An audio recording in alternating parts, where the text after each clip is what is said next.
the preamble, and let's yesterday we started with values that are mentioned in the preamble. The first value that we discussed was the value of sovereignty.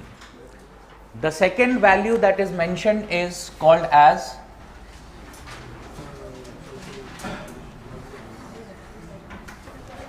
socialist. What is meant by socialism? Yes, what do you understand by socialism?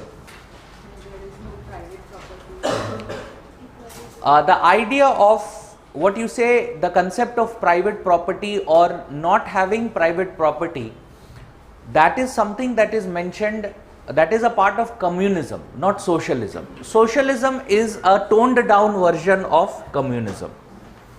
So yes, what is meant by socialism? Socialism means, for India, socialism has a meaning of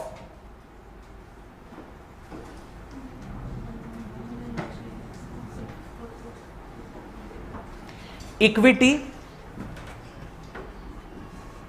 in distribution of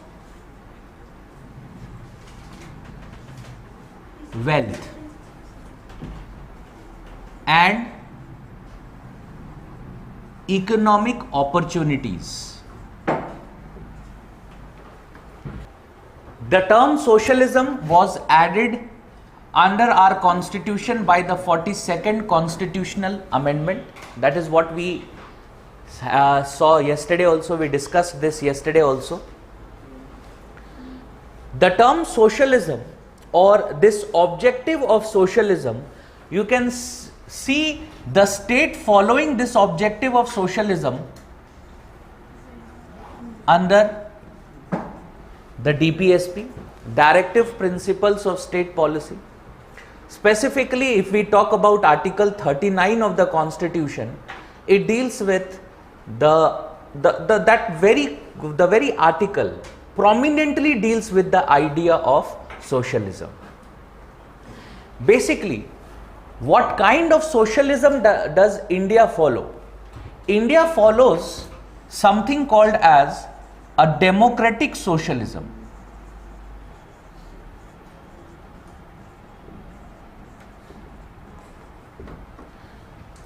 The idea of democratic socialism, that means unlike no private ownership or state ownership of resources, we follow a particular kind of socialism wherein we allow for private ownership, but the state strives to achieve equality, or more appropriately equity in distribution of this private ownership. The idea of socialism or the Indian socialism that is there, Indian socialism has a tinge of both.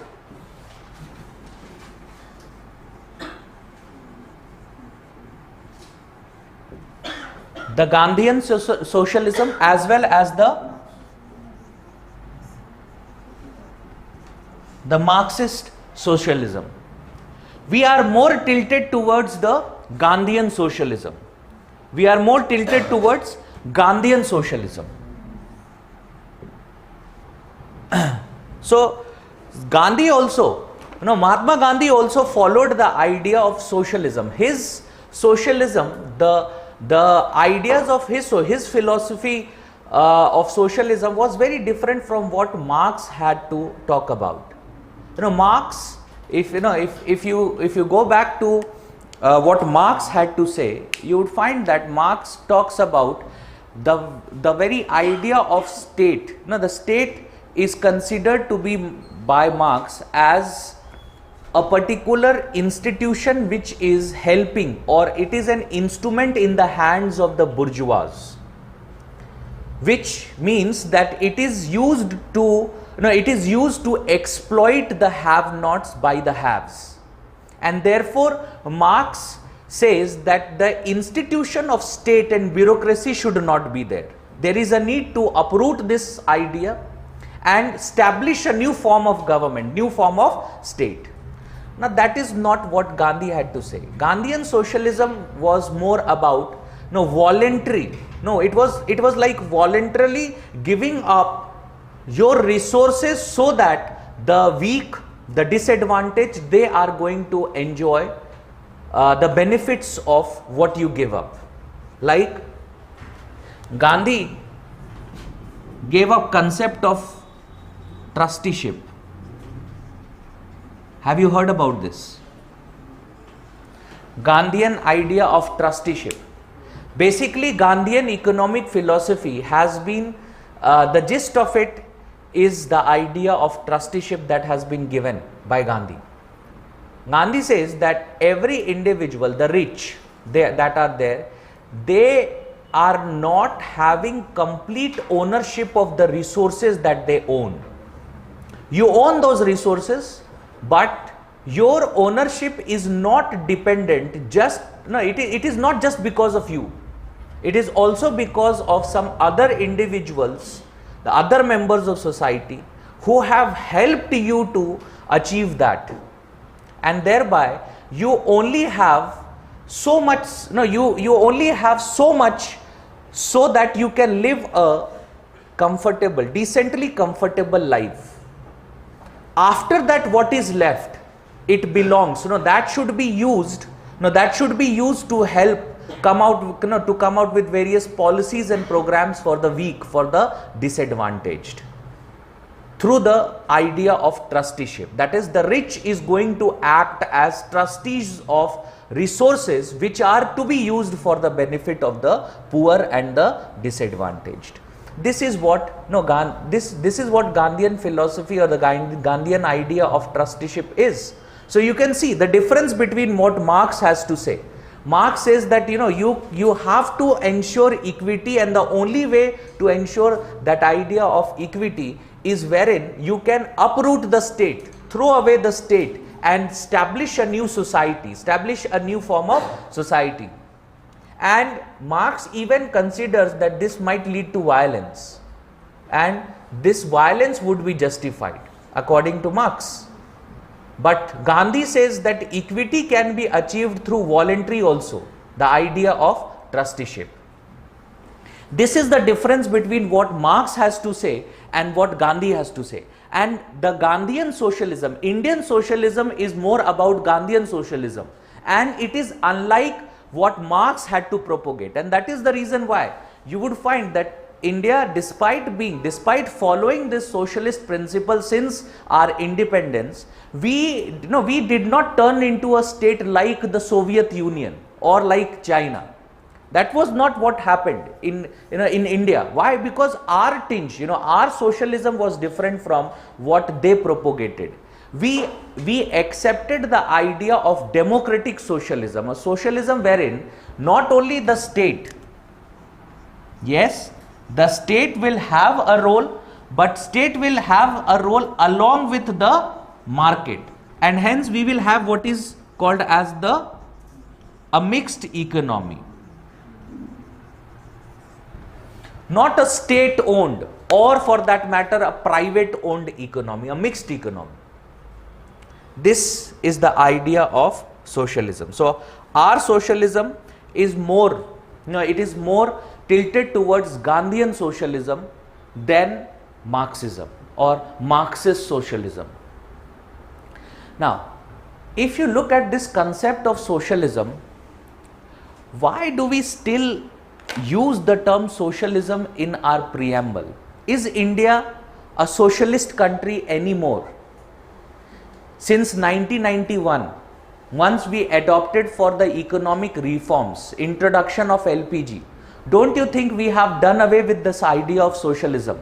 We have completely done away with this idea of socialism. And today, if you look at the economy propagates different ideas. Like, yesterday itself you must have heard in the newspaper that we are opting for more privatization of the government companies, etc., etc. So why, in contemporary terms, in contemporary idea, do you think the term socialism being a part of our preamble is still relevant, or should we do away with this? Still relevant. Why? We still have various PSUs. Do you think that is the reason why it is relevant? That is the reason why it is relevant? Because we continue with some PSUs. Is that the reason why it is relevant? Absolutely correct. This is why socialism is relevant. If you look at the view of the Supreme Court how Supreme Court looks at this idea or this, this very value of socialism in India, you would understand the importance of socialism or India still continuing as a socialist country. You will understand this. Clear? Write this, what Supreme Court has to say. The Supreme Court says,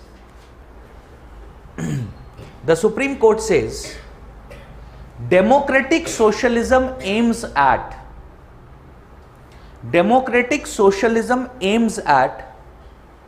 ending poverty, ignorance, disease and inequality of opportunity.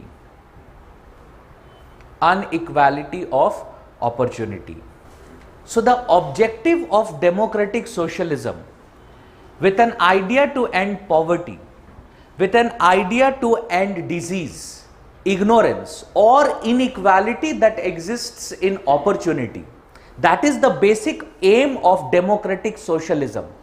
Now, can we say that today India or the government of India does not follow this principle or does not take up policies to achieve these goals? Yes, we do. We do that. Now, when we talk about poverty, even today, the world has recognized this idea. And what is if you go through something called as Sustainable Development Goals, SDGs, what is goal number 1 there? The goal number 1 is this: ending poverty in all its forms. This is what is the first goal. So poverty, disease, inequality and inopportunity, ignorance, these are certain objectives that our socialism has. And despite the fact that India, when it comes to when you look at the definition of socialism and through the adoption of the new economic policy of 1991, yes, there has been a substantial change in how the government is pursuing the idea of socialism, or in fact not pursuing the idea of socialism anymore. But it is only, the change is only economic. That is how we deal with the economic situation of the country. But the adoption of the new economic policy of 1991 has not altered the welfare role of the government. The welfare role of the government, wherein the government looking forward or taking care of the disadvantaged, taking care of those individuals who are still suffering from poverty, disease, all these things. The government still pursues those ideas. That is the reason why we are called as a welfare state. So till the time we have welfare orientation or welfare goals, we will always find the idea of democratic socialism to be relevant, even though there is a substantial change that we might see when it comes to our economy, the way economy works. Clear? So this is the idea of socialist. Next, secular. Yes, pucho.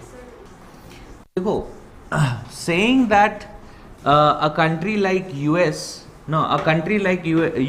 is a capitalist country, the reason is we are specifically looking at the economy. And if you look at how the government works there, what is the basic philosophy of the government, you would find that the people themselves, they have accepted a libertarian philosophy there, which is what capitalism is about. Like, if you take one of those examples is that if you look at Barack Obama, when he was the president, he actually came up with an Obamacare, wherein there was health coverage that was provided to all with a small premium that is paid. See, people voted against him. If you look at, if you look at the current presidential elections that happened around 3-4 years ago, so that presidential elections, Trump was voted to power. When Trump was voted to power, Trump specifically in his electoral speeches, he specifically said that we are going to do away with Obamacare, and he did that. So you can see that general idea that is there. There people are voting for a more libertarian philosophy. Now people are voting for a more libertarian philosophy. In India, that is not the case. It is more welfare orientation. It is more welfare orientation. And you can see that there is general acceptance of this idea of welfare. That is not the case there. Now in US, that is not the case. Now in US, if you start promising free goods and free services, now people there is a, people tend to accuse politicians of having that socialist blend. Like one of the Democratic candidates right now is Bernie Sanders. No, Bernie Sanders, even last elections that were there, he was a Democratic nominee initially, and he was actually contesting against Hillary Clinton, and people voted against him. He was not given the nomination of that political party just because of this very idea that he has that tinge towards socialism. So if you go back to the history of of America and post World War, Second World War, the kind of what you can say, there was this idea of complete negation of this idea of socialism there, and that is a kind of a taboo there. No, idea of socialism, any politician or any individual pursuing this idea of socialism, that is considered to be a taboo there. That acceptance towards this philosophy of socialism is not there. In India, that is that acceptance is present. Clear? So we tend to consider them to be a capitalist nation. Next is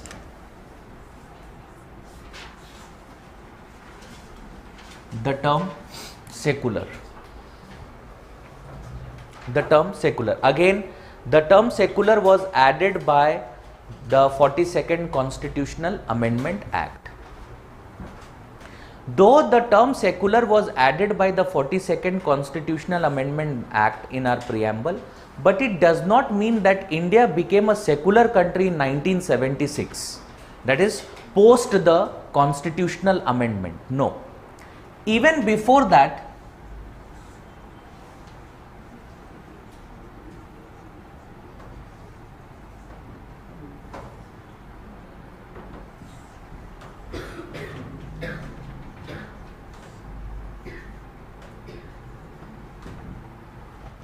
the Constitution of India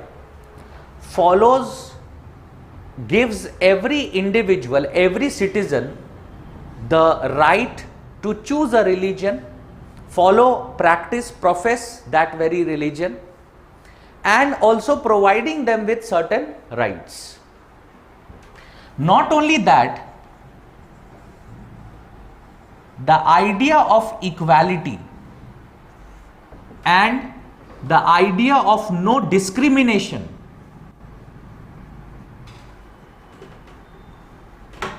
this is one of the features that you find under our constitution. One of the basic ideas. India, the Constitution of India talking about equality, the Constitution of India prohibiting any form of discrimination. Specifically when we talk about on the grounds of religion. On the grounds of religion.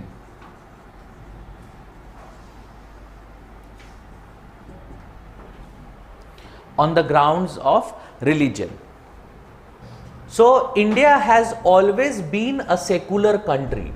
India has always been a secular country, and because of this very philosophy that is present, we can see that we cannot say that it was only after 1976 that India became a secular nation.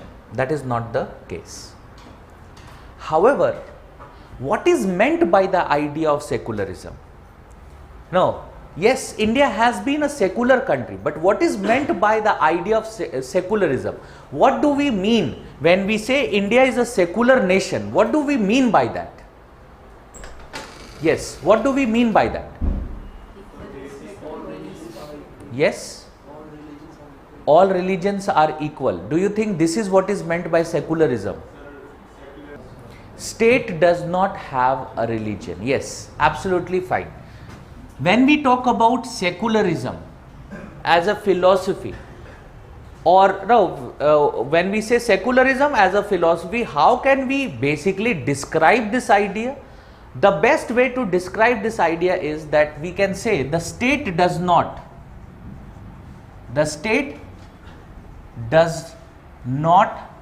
have an official religion,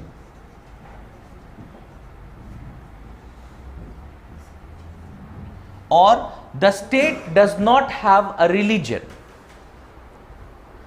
But when we say that state, or there is a difference, the state is divorced from religion, this is what is not the idea of secularism. Rather, it is how Western secularism goes about following this principle of secularism. Means what? Whenever we talk about secularism, how can we describe the idea of secularism? The idea of secularism is this: the state does not have an official religion. The state does not have an official religion, which means we cannot describe the Indian state to be a Hindu state, or for that matter accepting any other state. That is not the case. Despite the fact that in India there is a lot of, you would find that from time to time, because in India there is a majority of Hindu population. So this is also something that we tend to consider, that why not should India become a Hindu state? Why? The basic idea is, the basic thing here is that India is a secular country, and even if any government, any executive that comes to power, even if they follow this very idea and they try and declare India or take up certain policies and programs which leads to such thing, a tilt towards one religion, it would be declared to be unconstitutional. It would be declared to be unconstitutional. Why? Because we have already seen that secularism has been described by the Supreme Court as the basic structure, which means anything that is done to violate or anything that is done to destroy the secular nature of the state, it is considered to be unconstitutional. Clear? So secularism simply means what? Secularism simply means that the state has no religion. The state has no official religion. Indian state is non-religious. No, India is a non-religious state. India is not an irreligious state. It is only a non-religious state, or more appropriately a religion neutral state. We have neutrality towards religion.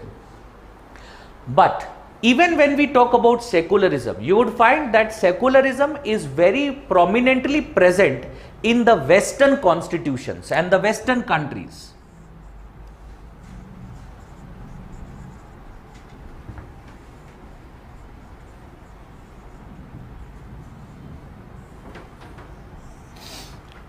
Even when we talk about secularism, in secularism, you would find that India, what kind of secularism is propagated and followed in India is different from the kind of secularism that is present in the West. In the West,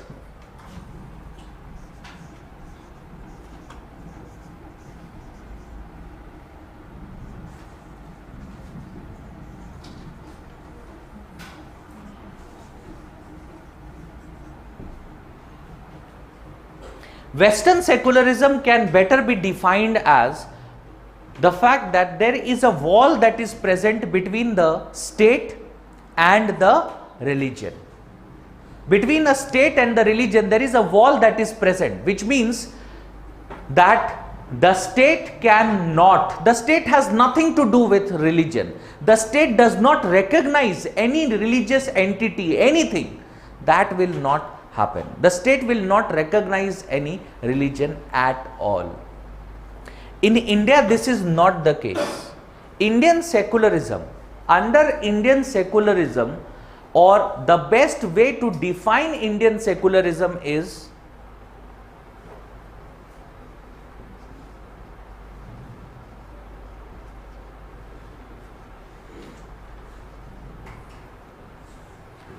there is no wall between the state and religion.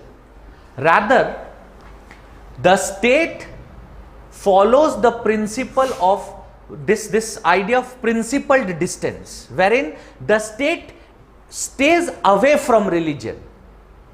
But it does not mean that the state will not interfere with religion. Our secularism, in our secularism, we have retained the right, the state has retained the right to help and also the right to tell. The state has retained the right to help all religion, and that is the reason why you would find, if you see Article 26 of the Constitution, Article 26 of the Constitution, it gives various kinds of rights to all religious denominations, like the right to own immovable property, the right to administer that property. All these rights have been given to all religious denominations. They have those rights. These rights have been given to specifically all religious denominations, which means we have retained the right to help all religious denominations.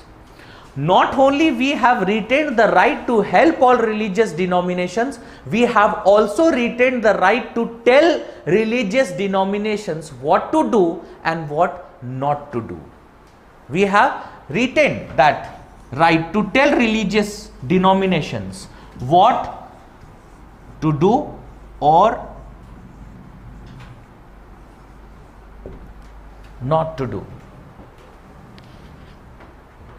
What to do and not to do.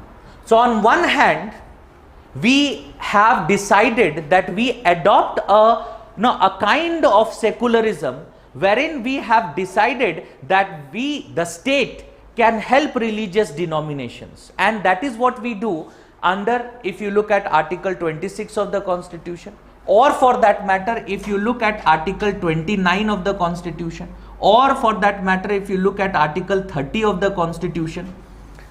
Article 26, Article 29, Article 30, all these articles that are there, they provide some kind of rights to various religious denominations. Under Article 26, they have the right to own immovable property, the right to administer that particular property. Under Article 30 of the Constitution, you would find that we have defined something called as religious minorities, and those religious minorities that are there, they are also given certain rights like right to property that has been given. They have, religious denominations have the right to what you can say as the religious minorities that are there, they have the fundamental right to property, unlike citizens who no more have the fundamental right to property. We previously had that, but it has been amended out of our Part 3 of the Constitution. But currently, the minority religious communities that are there, they are given the fundamental right to property. And Article 30 of the Constitution lays grounds on which the state can take away those rights. It says the state can take away those rights only in public interest. If there is something which concerns public interest at large, only then the state can take or deprive them of their immovable property. Even if the state deprives them of their property, the state would pay adequate compensation so that the same institution can work somewhere else. Under Article 30 of the Constitution, we have also given the right to the religious minorities to establish educational institutions. Now, educational institutions, you would find in India, there are madrasas that are there. Madrasas are present. ठीक है, दे उनमें उनका अपना curriculum चलता है, सारी चीजें हैं. The state recognizes it that the religion, certain religious communities that are there, they, because they fall under the category of minorities, so they may have to administer educational institutions, establish educational institutions to protect their minority character, and accordingly they are given such rights. So under Article 29, under Article 30, under Article 26, the state has given the communities, some religious denominations and some religious minorities that are present, they have been given some specific rights. So we as a state, unlike the Western secular state, wherein there is no such rights, the state does not do that. The state does not interfere with religion. You would not find any such laws that are in existence in any Western countries. You will not find that. Any such laws, being present in Western countries. In India, you would find the state helps various religious communities. The state has the right to help them. The state also has the right to tell them, which means the state has also retained the right that if there are any religious communities which are taking up certain practices which are contradictory to the ideas of morality, contradictory to the ideas of, or it is derogatory towards a certain section, in that case we prohibit such practices. The state can come up with laws prohibiting such practices, and it is absolutely legal. The state has retained the right to tell them. The state has retained the right to tell these religious denominations what not to do. So not just the religious denominations have the rights, but they also have, or they can also be told by the state what are the things that you would prohibit from doing. What are the things that you are prohibited from doing? That is also something that is told to these religious denominations. And the best example of it is recently we have enacted a law against triple talaq. That is an example. We have continued with prohibition on sati. We have continued with prohibition on sati. In fact, we are even talking about something called as Uniform Civil Code. No, we are talking about Uniform Civil Code. We have done all these things, and it is absolutely legal. It is absolutely legal. If the law against triple talaq is challenged in the Supreme Court for its constitutional validity, the Supreme Court would cite this very character of Indian secularism, and the Supreme Court would uphold the constitutional validity of such laws. And that is the reason why you would find that during in the parliamentary debates, for triple talaq, when there was a law being it was in the process of being enacted, you would find certain leaders, the political leaders that are there, they actually questioned this law. They were saying that it is against a particular religion. No, it is against a particular religion. It is contradictory to the fundamental right to religion. All these ideas were basically being discussed in the parliament. If that was the case, the question arises: why did not, after the law was passed, why did not you challenge it in the Supreme Court? Because if you challenge it in the Supreme Court, the Supreme Court is going to declare it constitutionally valid. और इसी वजह से उन्होंने challenge नहीं किया. That is the reason why this was not challenged. That is the very reason why this was not challenged. In fact, in the Sabrimala case also, the very practice of prohibiting women of a certain age to visit that particular temple was challenged in the Supreme Court, and the Supreme Court actually took up the matter for hearing.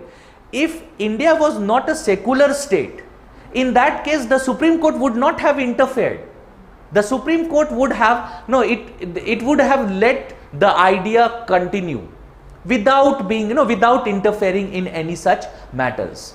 But in the state has retained, because we are such a character, such a nature of secularism we have retained the right.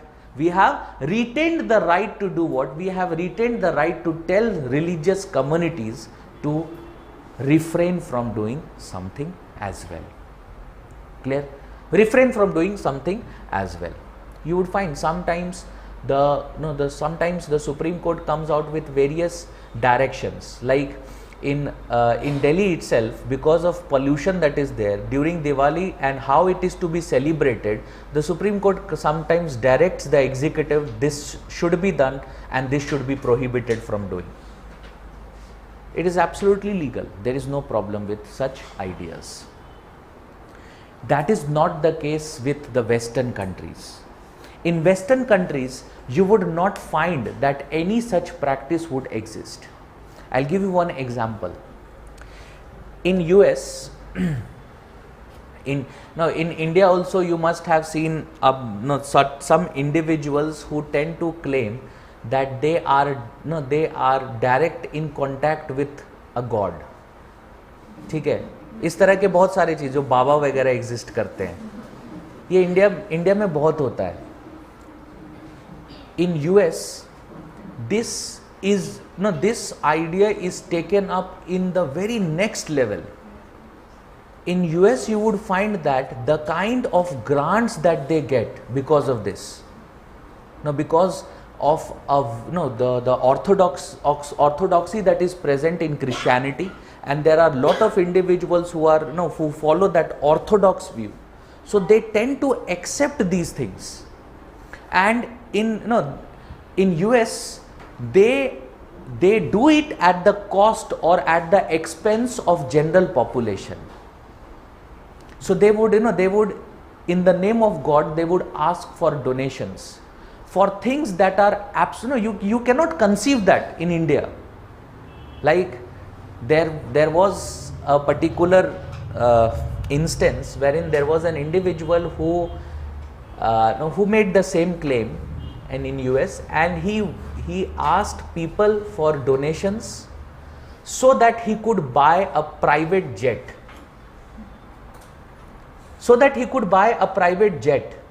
Interestingly, he had 6 of them. It was his 7th jet. And he asked people for donations. He asked people for donations for that. And you can obviously see that this very idea that is there, this very idea is it is at the expense of general population at large. Why? Because people who are not that rich tend to make donations in the name of God. We also tend to do that, but but there it is at a very different level. People tend to give everything in the name. Here also that is the case, but not at it is not as what is being present there. And despite all of it, the state does not interfere. The state does not interfere in such activities. Really, in the name of religion, there are in fact certain rights that have been given to these organizations which they pursue, and it is against the state, against what the people may want, but they still pursue it, and the state does not take any actions against them. In fact, you must have also heard about France banning burqa. अगर आपने पिछले 2-3 साल में newspapers पढ़ रहे हो, you must have heard about it. Why was it done? Despite the fact that France is a secular country and the state does not interfere with secularism there, but the objective of banning burqa was not, it was not because, you know, suddenly the state is interfering in religious practices. No, the problem that was given and the reason why it was given, why it was to be banned, the reason was that it actually prohibited what the concerned agencies for properly maintaining law and order. There were some law and order related problems. There were some law and order related problems, and that is the reason why France did that. Not because of, no, not because of the idea of secularism. So Indian secularism, why do we describe our secularism as principal distance rather than, you know, what you can say, a wall between religion and the state? We describe it as a, you know, principal distance because we have retained the right to help religious denominations, and we have also, the state also has the right to tell religious denominations what to do and what not to do. Clear? Clear? This is, this is the very idea of secularism, the nature of Indian secularism that is there. The nature of Indian secularism. We are going to talk about it when we discuss Article 27 of the Constitution.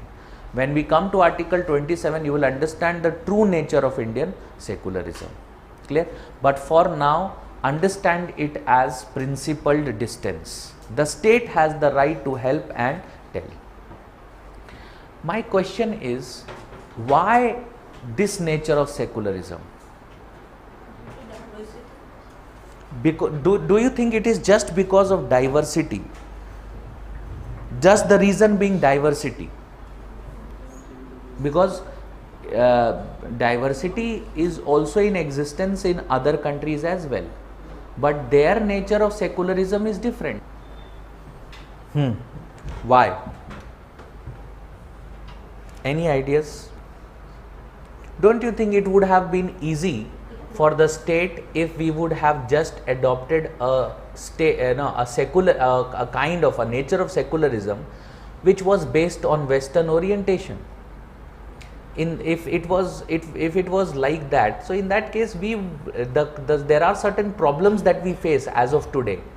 In the name of religion, you would find certain political parties come up. In the name of religions, the state, because the state has the right to help religious communities, you would find that the state also, the government also takes up appeasement of certain religious minorities. That is something that goes on. So why not just adopt a Western pattern or Western nature of secularism? Why go for a secularism which is different and unique to India? Why? To give equal respect to all religion. To give equal respect to all religion. Do you think that is the reason?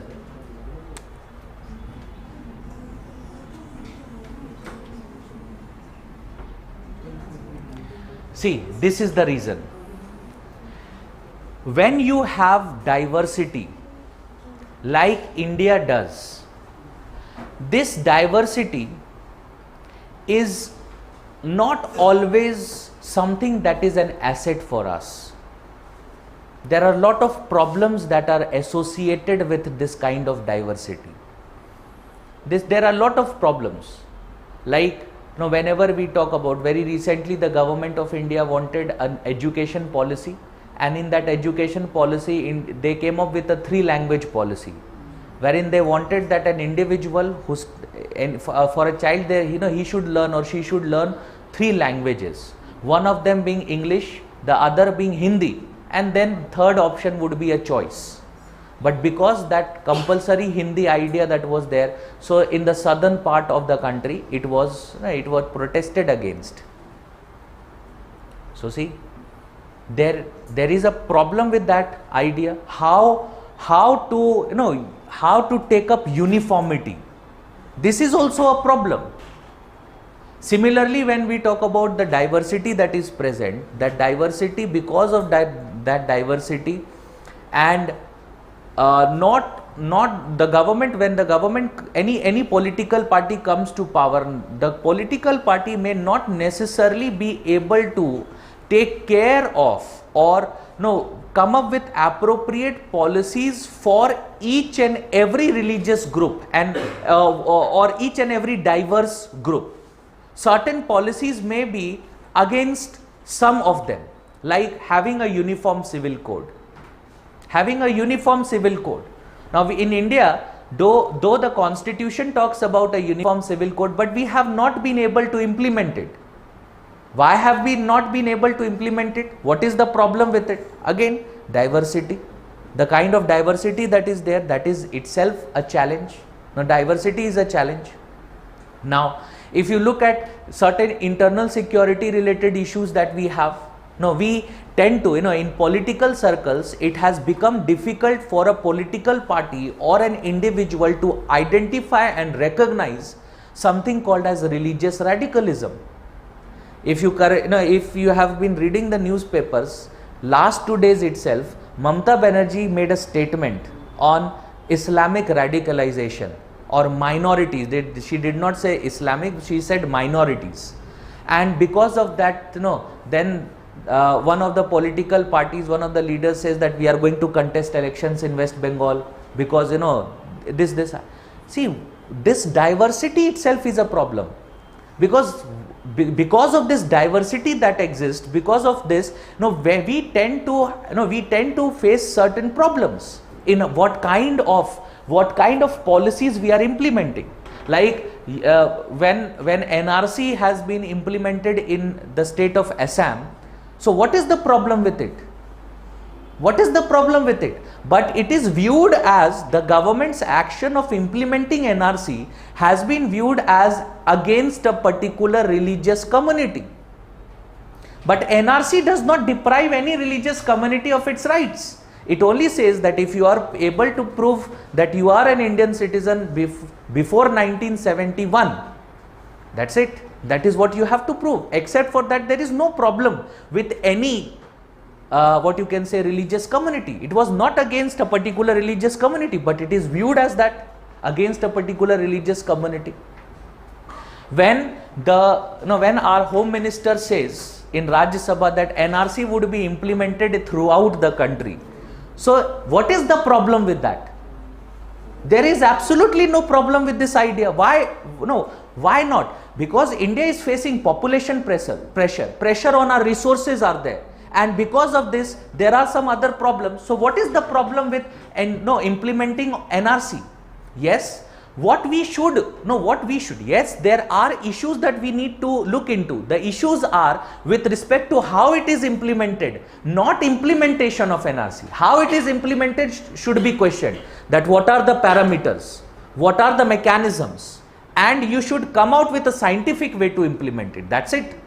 The problem is not with respect to how to implement it. Clear? So whenever we talk about diversity is in itself a problem, because this diversity itself is used as a mechanism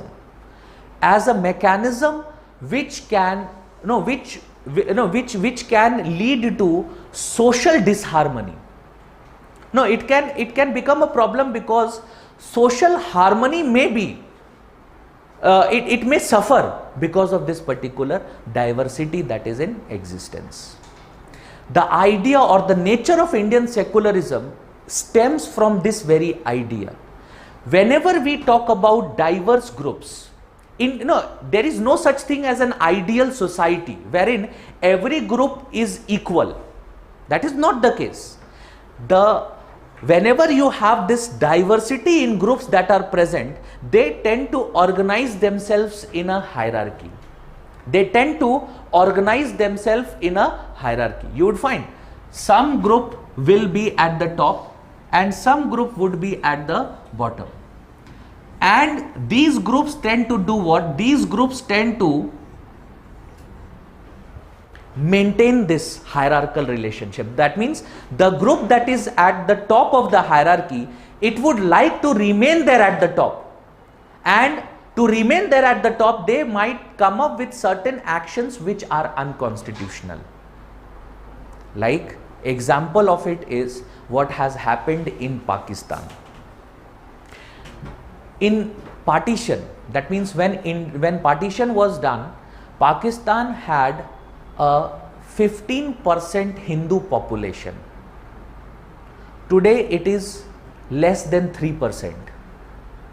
When partition happened, so 15% Hindu population was there. Today it is less than 3%. Today it is less than 3%. Why?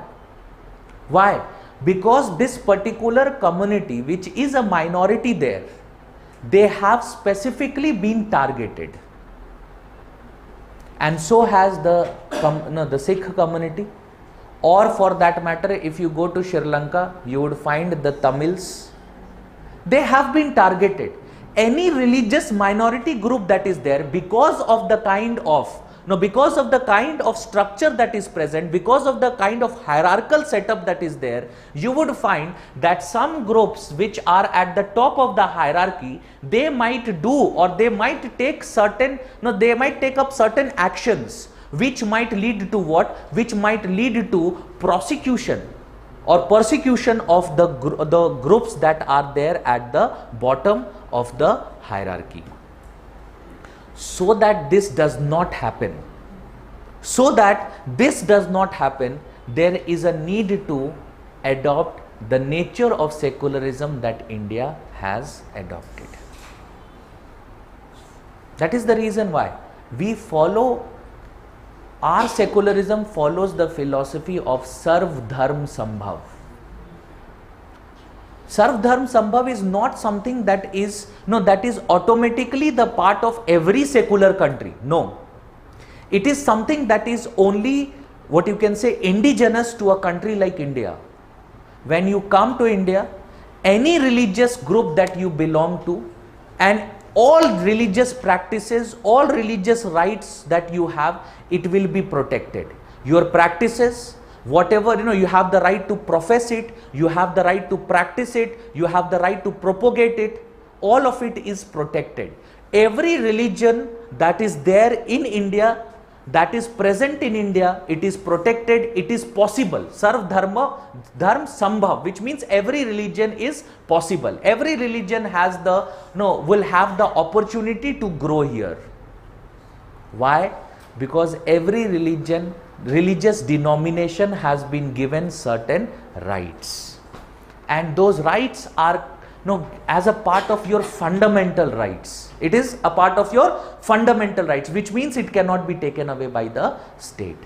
Hence, every religion is possible.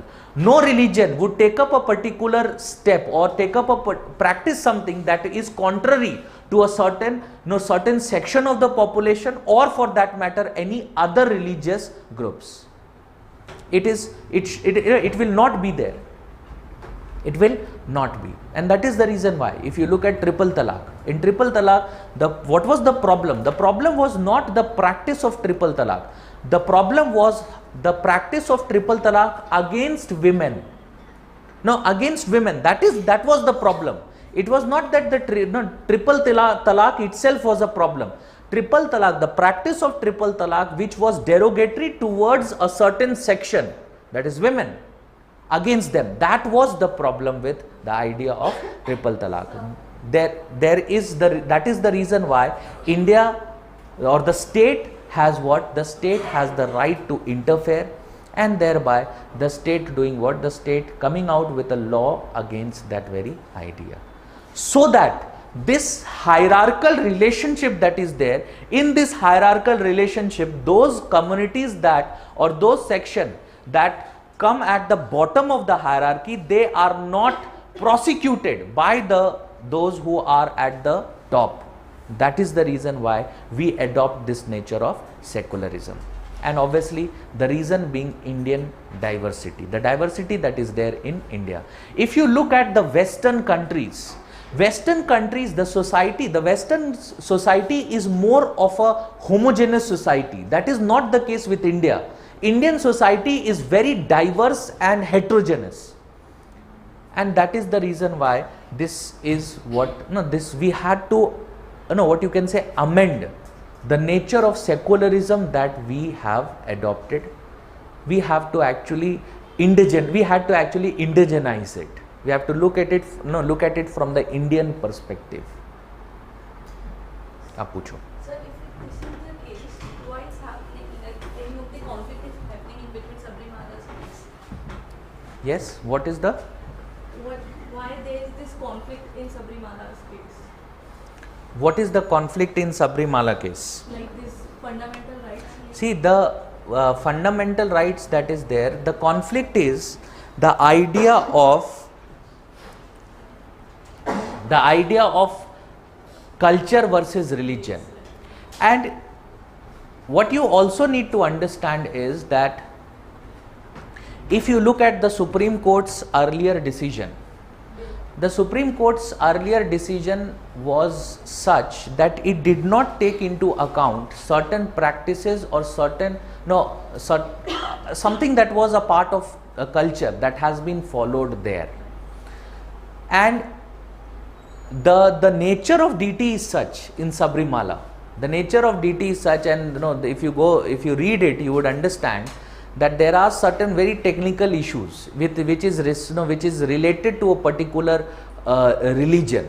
It is related to particular religion or the nature of deity that is present there, and that is the very idea of the problem. When you tend to look at any particular issue just from a very parochial angle, just from the legal angle, that it becomes a problem, and that is the problem with Sabrimala.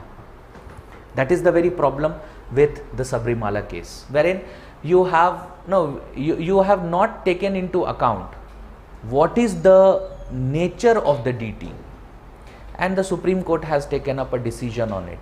Accordingly, it has not been handled well also by the communities that are present there. They have not properly handled it, and it is not something that we can accuse them of.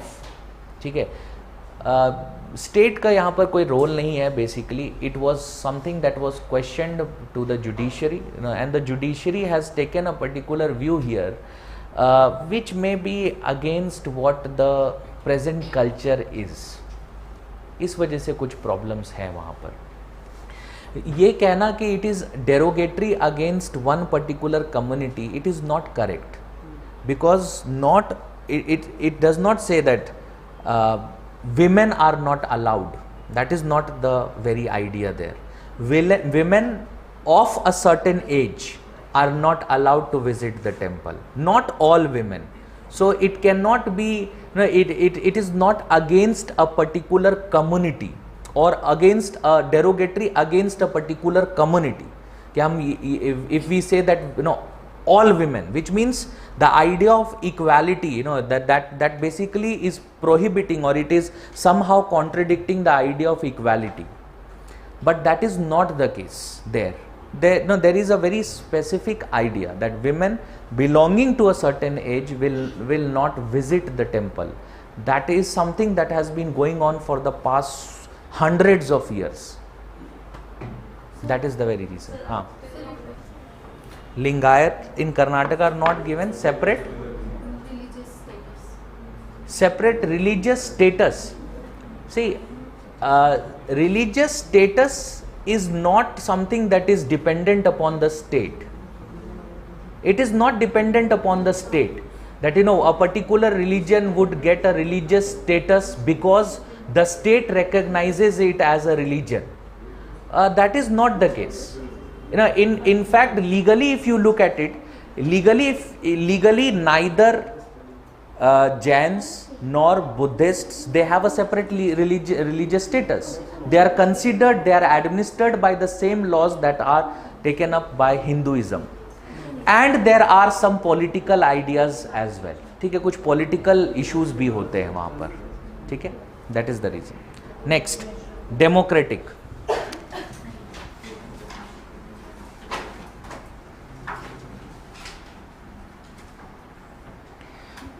See, one more thing before I get into this. When I describe Indian state to be a secular state, it does not mean that India has always been an ideal secular state. Remember this, we are a democratic country in a democratic country, the popular opinion and the popular pressure that is there, that is public opinion, it matters a lot, because in democracy people are elected to such positions by by following or by addressing what is the popular opinion. And that is the reason why you will find that any democratic country can, you will never see an ideal structure or something like that that is in existence. आप देख सकते हो, if you go back to the, if you look at US, US is considered to be like, it is like an ideal democracy or something like that. Lekin what is ideal there? Nothing. If you look at the president who has been elected, the president is a racist. ठीक है, the president is a racist, he is a sexist, but उसे elect किया गया है. He is, in fact, he may be, he might be impeached also. ठीक है, yesterday itself there was this news that an individual has who was working for him has accepted what he did or something like this. So see, in a democracy popular opinion matters, and hence you might not consider, not everything is ideal. It does not mean that in democracy, because our constitution speaks of something called as a secular state, so we become an ideal secular state. That is not something that will happen, because it is dependent upon public opinion and popular pressure. Clear? Democratic. What is meant by democracy?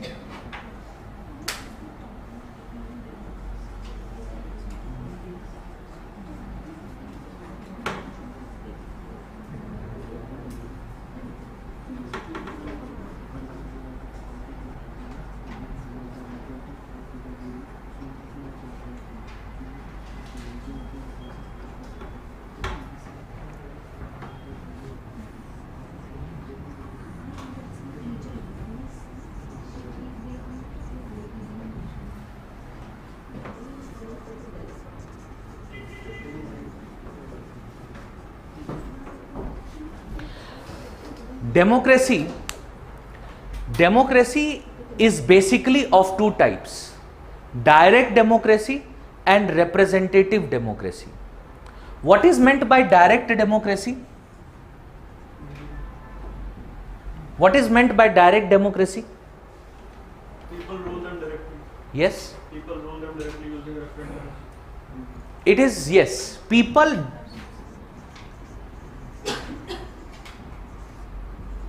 they are themselves responsible for taking decisions or decision making, and this works through the instrument of referendum or plebiscite, etc.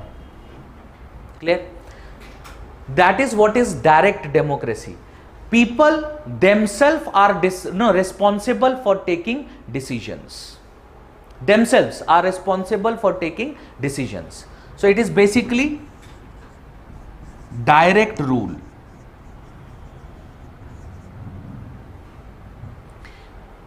In representative democracy, what happens?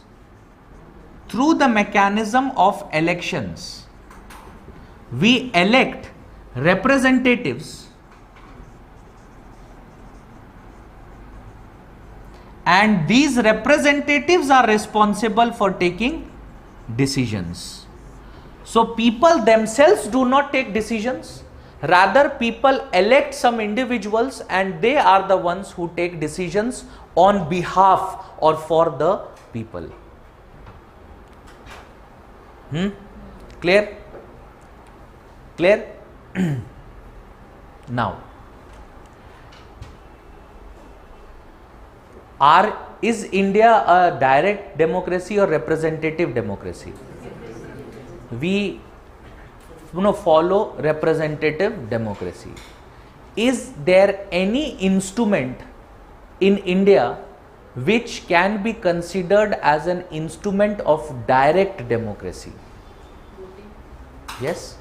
Voting? No. Elections is a mechanism. Panchayats can be considered as a mechanism of direct democracy. No. We tend to, in panchayat elections, we tend to elect an individual. Even in panchayat elections, we tend to elect an individual. That is what is representative democracy. So in India, do we follow direct democracy? Is there any institution or an instrument of direct democracy that you see in India? Religion? No.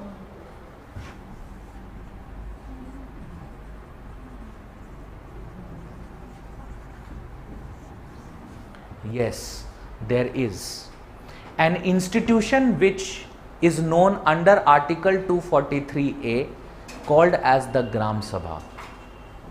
What is Gram Sabha? Have you heard about this institution? So what is Gram Sabha? Where people come, At the village level, yes. What happens at the village level? people, Who comes together? residents of the village, Residents of the village come together. give their opinions, advice. No. Gram Sabha has been conceived as a legislature at the village level. And Gram Sabha, who are the participants in the Gram Sabha? Not the residents of the village. The participants are those individuals who are registered voters. Above the age of 18 years, registered voters, they are the members of Gram Sabha. And the constitution conceives the Gram Sabha as the legislature at the lowest level. So when in panchayat elections we tend to elect, we tend to elect individuals, they are the ones who are elected as presiding officers. They are elected as presiding officers. So they preside over the meetings of the Gram Sabha. They are presiding over the meetings of the Gram Sabha. And Gram Sabha is acting like a legislature. So any decision that is to be taken by the concerned, panchayat, the Gram Panchayat that is there, any decision that is to be taken, it is taken then by the Gram Sabha. It is taken by the Gram Sabha. Constitutionally speaking, what does the Gram Sabha do? The Gram Sabha does whatever the state legislature by law determines. So the Gram Sabha may or may not have effective powers. That is different thing altogether. But if you look at how have we actually conceived this organization, we have conceived this organization as an institution of direct democracy. No, as an institution of direct democracy. So yes, that is the case. 1 minute. When we say elections, because the idea of democracy can exist through direct democracy, that is also the reason why elections are not always the precondition for existence of democracy.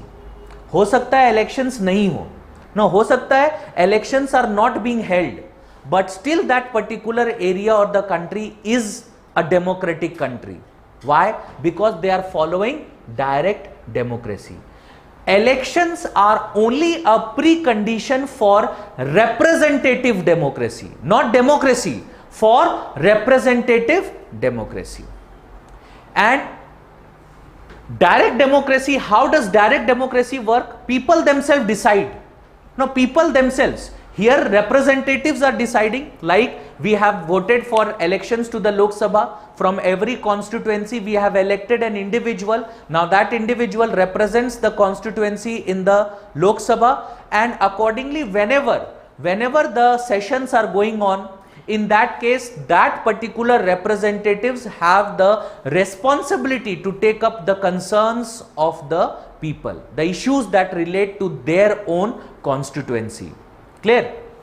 Which means we are being represented by them. So they are, it is like indirect. We are indirectly, putting our voice, whatever our concerns, our issues are, we are putting that to that particular, that institution which is deciding, which is legislating, Lok Sabha, that institution, there we are being represented by that individual who has been elected by us.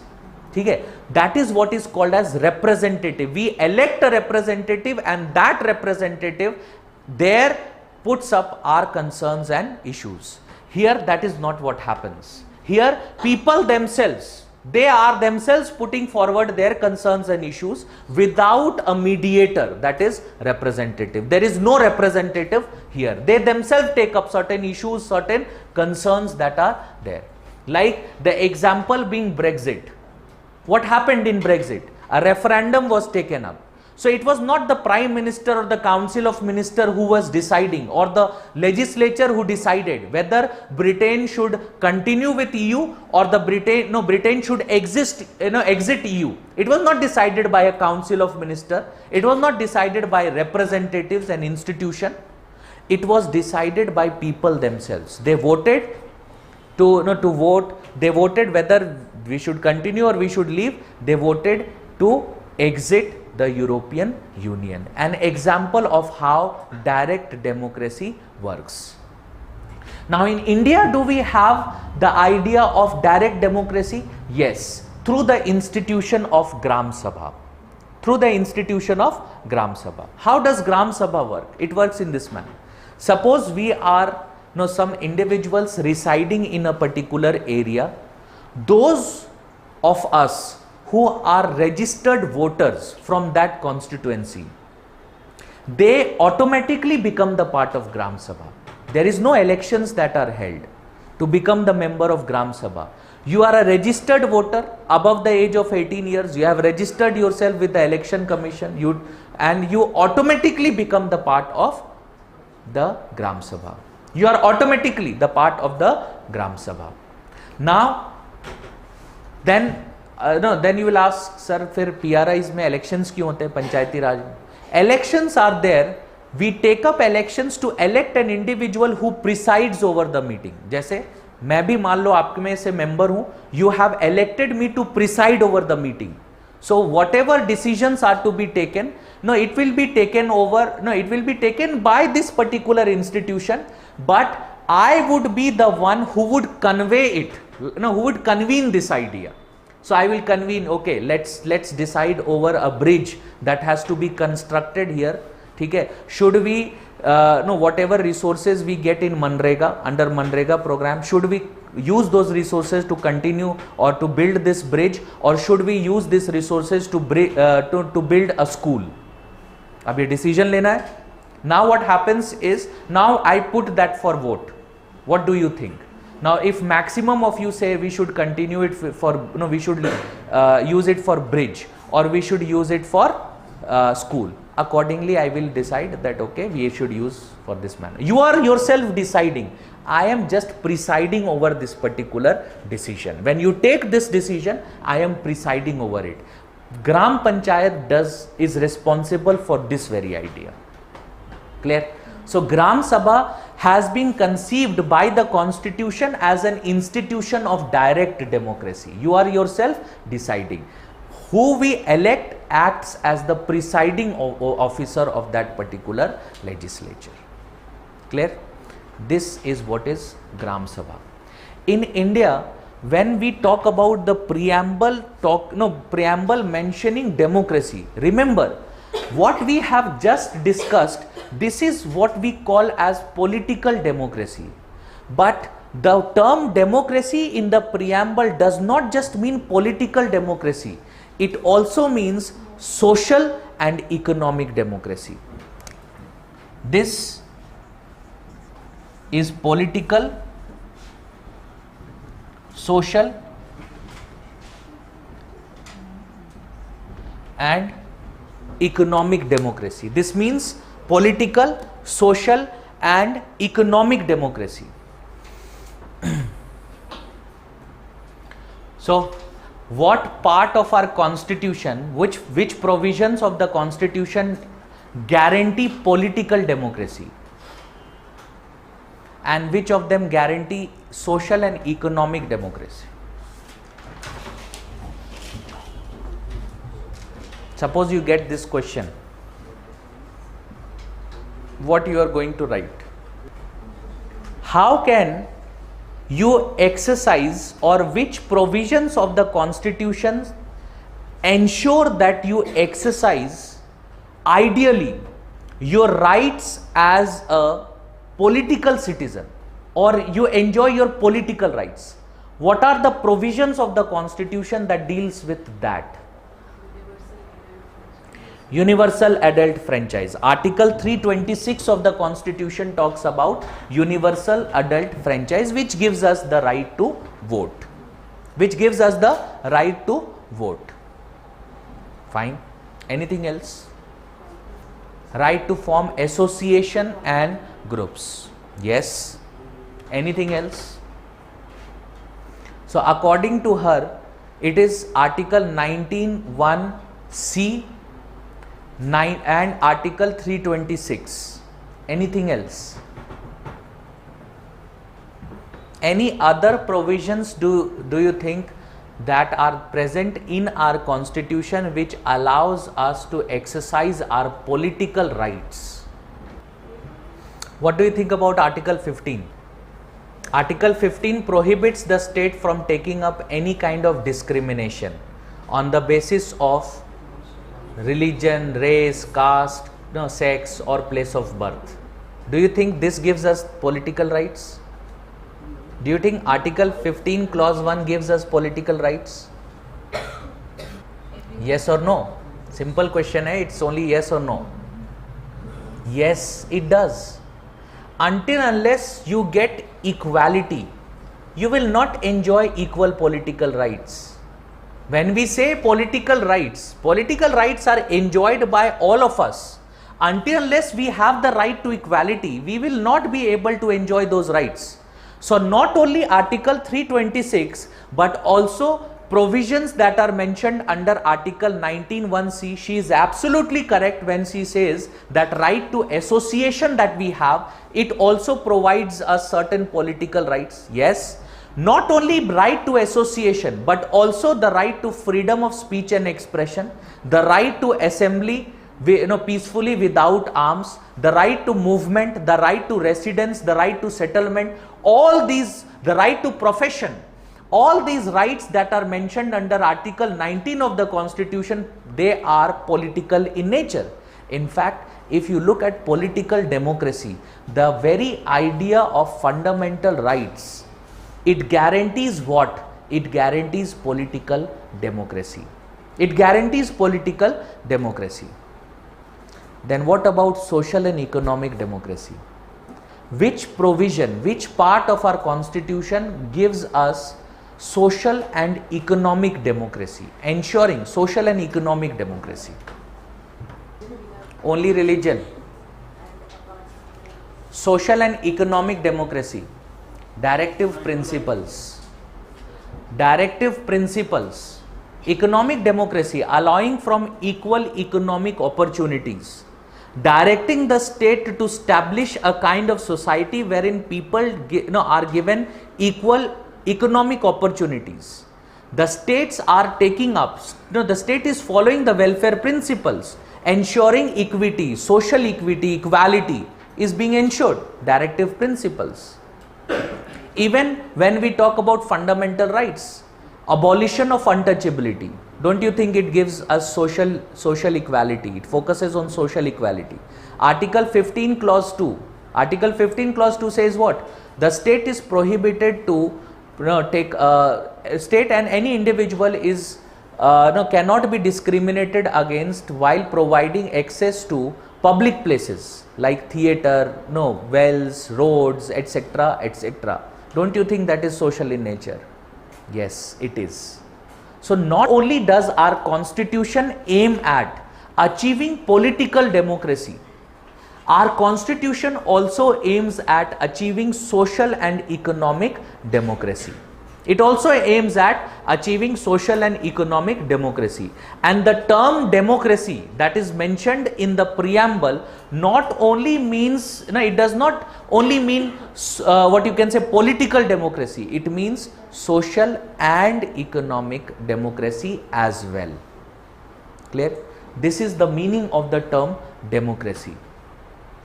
Contemporary relevance, or if you see democracy in India, contemporary. is India, no, do you see India to be a democratic country? And what are the challenges that are there to our democracy? Anything that you feel as a challenge to our democracy? Religious extremism. Example of religious extremism. That is not an example of religious extremism. That is not an example of religious extremism. Do you think Citizen Amendment Bill is an example of religious extremism? किस basis पर आप कह रहे हो? The Hindu पढ़ के, the Hindu पर पढ़ के बोल रहे हो? How is it against one? वही तो मैं पूछ रहा हूँ, कन्विंस मी. तो फिर religion, you are discriminating against Muslims of Bangladesh. ये कौन सी बात हो गई यार? Minorities of against Bangladesh. देखो आप ये बताओ that does it have any negative effect on citizens of India? How can you say it is an example of religious extremism? अगर आपने लिख दिया ना ये religious extremism का एग्जाम्पल है, उसके बाद मार्क्स नहीं मिल रहा फिर आपको. How can you consider it to be an example of religious extremism? See, if you hear what the Home Minister has said, Home Minister says that we provide these rights, this amendment that we have done and we are pursuing, and the objective of it is that if you look at our neighbors, in our neighbors we are providing citizenship rights to those individuals who those individuals belonging to such religious groups which are being prosecuted in our neighborhood. So if they are being prosecuted in our neighborhood, they come to India. So we have as a responsible country, we have the the duty to protect them. What is wrong with it?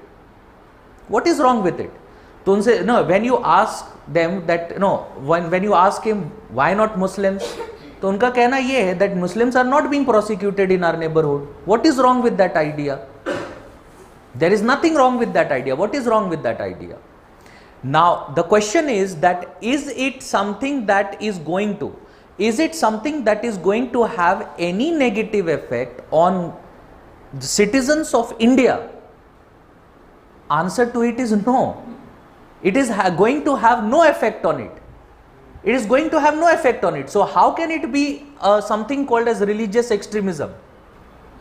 एक बात पे फिर भी मैं मान जाता हूं कि it is a kind of discrimination. Now that is something that we can understand. How it is religious extremism? You cannot consider it to be something religious extremism. Anything else? Any other? There are so many other examples which you feel which can be considered to be a challenge to India's democratic system. Yes, media. What is the challenge that media brings? Challenge. Challenges that most of What way? they represent the majority point of view, not. Yes? Yes, you can definitely say this. Absolutely correct. This is definitely a challenge, but you cannot write it as the very first point in the examination because it is something that is peripheral. There are some other challenges. Yes, if you look at the media in India is not neutral. It is biased in favor of or against the government. ऐसा नहीं है कि सिर्फ सब favour में ही है, कुछ ऐसे मीडिया ग्रुप्स हैं जो अगेंस्ट में भी हैं. So for and against both of them are there. Absolutely correct. Anything else? Please don't say that. Don't say that. How can you question how can you question the very elections that are going on in India? So we cannot put a point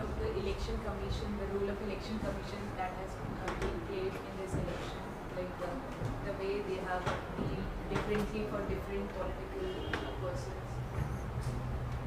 example बता दो. Not very much, but like one candidate from SP party was like prohibited from doing public from their in their constituency they were prohibited by election commission. Is called it by That is not what the election commission does. Election commission वो करता ही नहीं है. That is something that is taken care of by the returning officer. Returning officer has certain responsibilities, but you cannot say returning officer is a part of election commission. Anything else?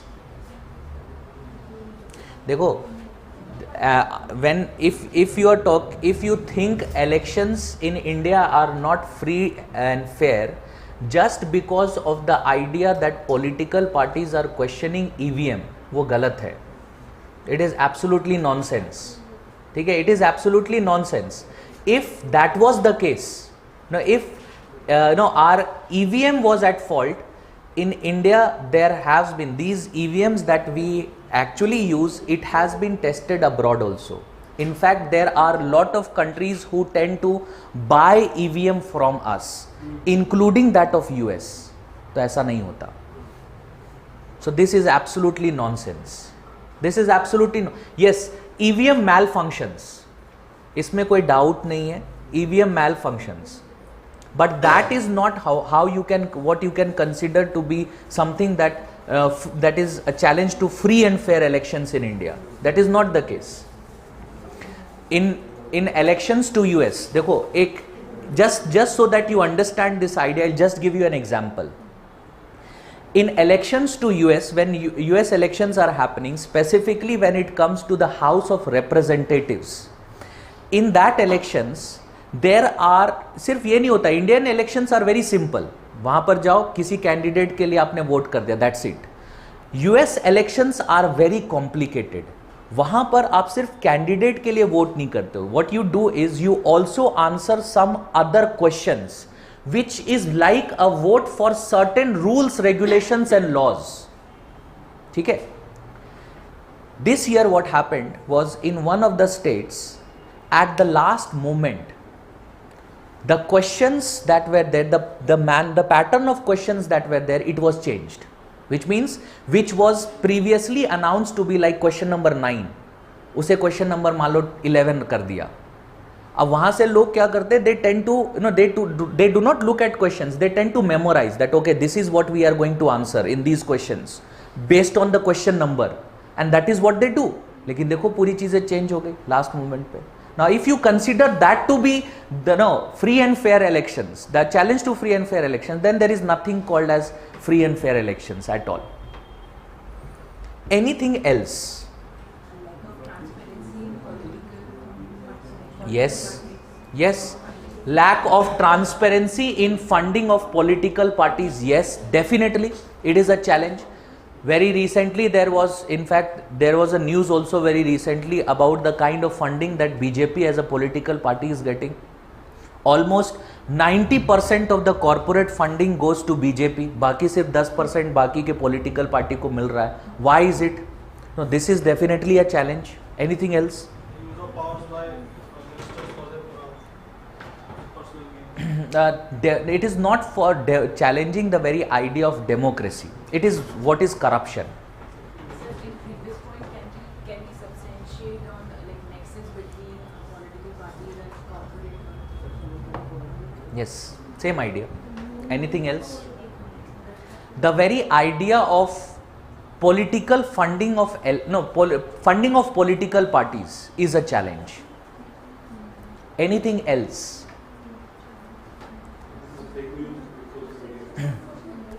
ठीक है. What you are missing the main aspects of our discussion. ठीक है, question को मैं reframe करता हूँ. In India, do you think the institution of parliament or the various legislatures that are there, representative democracy means this na, we tend to elect certain individuals, those individuals have the responsibility to take up our issues and concerns. when they are in the legislature. Do you think our legislators do that? Do you think our legislators do that? See, this is actually the primary responsibility of every legislator. No, every legislator, primary responsibility of every legislator is that they have been elected from a constituency, and their job is to ensure that when they get the opportunity on the floor of the house, they put forward the concerns of the people of their constituency. Leave aside something else. Their constituency. What is the concerns of the people of their constituency? They put forward that. Now, do you think in India this is something that happens? Legislators putting forward the concerns of the people that they represent? Yes or no? Simple question hai. No. No. Absolutely correct. देखो, legislature as an institution, the primary institution of democracy, their effectiveness is questioned, their legitimacy is being questioned. The effectiveness is questioned. If you look at what is the work that is done by the legislators over a period of 5 years, effectively, what is the manner to, is there any mechanism that exists to objectively, objectively actually, hold the concerned individual accountable for what is the kind of work that they have done in 5 years. Once they are elected, they become automatically, they are the member of of the legislature for 5 years, and we have to wait 5 years. We have to wait 5 years to either remove that individual or elect someone else. And in that too we do not have any objective criteria to measure the performance of a legislator. There is no objective criteria to measure the performance of the legislator. Like Parliament as an institution, this should be of public knowledge and should be widely published. That if suppose I am a member of a particular constituency and my MP is Hans Rajhans. So my MP, what is the kind of questions that he asks in the house? It should be published. It should be made a matter of, it should be made a matter of, in public domain. It should be published. It should be, what is the questions that they are asking, how many sessions and how many days they actually attend the legislature. That is also very important, because there are so many individuals who tend to not be present during the legislative sessions. What in an year, how many times he visits his constituency? Now, how many times he visits? No, that is not mandatory. कोई ऐसा mandatory provision नहीं है. So these things are what we can, through which we can objectively measure the performance of the legislator. But that is not what happens. What do? Is we elect an individual, like in Delhi, all the 7 constituencies, the BJP wins all the 7 constituencies. Once these members are elected to the house, they go to the house not acting as representatives of a constituency, rather acting as members of a political party. They are acting as a member of a political party. The question is, I would like to see that if the political party in power is taking up a law, is enacting a law, taking up certain rules and regulations which are contrary to the interest of the constituency, I would like to see the member of that political party questioning the very government. But I don't see that in the legislature. I don't see that in the legislature. And one of the reasons is what? One of the reasons is that in India there are certain laws that exist so that political defections do not happen. Something called as anti-defection law. We are going to go through it in under Article 102 of the Constitution and the 10th schedule to the Constitution, anti-defection law. And that law itself is a problem. That law itself is a problem, because that is not the case if you look at other countries. If you look at US, in US, as I said, Obamacare, when Trump actually came to power, one of the things that he promised was that he is going to repeal Obamacare and come out with his own, with his own medical coverage policy. It took him more than a year to repeal Obamacare. The reason was that members of his own party voted against his proposal in the Senate. It was constantly voted against, despite the fact that he belongs to the Republican Party and the Republican enjoy majority in the Senate. But his policy was voted against, repeatedly voted against. That is not what you can do when it comes to defection laws. Defection laws means you would be eligible for disqualification then. Now this is what we see. This is what we see as of today. Democracy, legislature, and this idea of anti-defection, and anti-defection is not very effective also. Political defections are still going on. See the example of Karnataka. See political defections happening in the state of Karnataka. Now, there should be some provisions with respect to ideas such as pre-poll alliances also. Like if you look at Shiv Sena and BJP. Now see, Shiv Sena if you go back last elections, they contested elections alone, and the BJP was able to secure much more number of seats than what it has as of today. But because they entered into a pre-poll alliance, that was the very reason why today Shiv Sena has somewhere around 56 seats and the BJP has 104 or 105. Previously they had, I think, 122 seats. 145 is needed for majority. Now the kind of political negotiations that are going on as of currently in Maharashtra, that is against the democratic spirit. Because people may have voted for Shiv Sena just because they were in alliance with the BJP. And we cannot always, because of this, continue with elections again and again, because elections cost, the cost of elections, the kind of the expense that it that it has. In the state of Maharashtra, it cost, the cost of elections was 4,200 crores. एक state में elections करवाने का cost था, यानी अगर फिर से elections होते तो 4,200 करोड़ रुपए करीब करीब उतना वापस से इन्वेस्टमेंट होगा. So you can understand the cost that is associated with it. So political funding, even internal party democracy is an idea. Internal party democracy. If you look at the Congress party, or for that matter, if you look at the parties, BSP, Trinamool Congress, Samajwadi Party, all these political parties that you see, you will not find internal party democracy in them. Rahul Gandhi को resign करना तो सोनिया गांधी ही बनेगी president. ये कहाँ का rule है कि सोनिया गांधी के अलावा कोई प्रेसिडेंट ही नहीं बन सकता? No one else. When Rahul Gandhi was contesting elections, there was one individual who wanted to contest election against him. He was not allowed to do that. उनको इलेक्शन ही कंटेस्ट नहीं करने दिया अपनी पॉलिटिकल पार्टी में. What is, how can these political parties who do not follow the very principle of democracy within, while taking up their own affairs, how will they follow democratic principles once they come to power? No, suddenly we expect them to become completely democratic in nature. ऐसा कैसे होगा?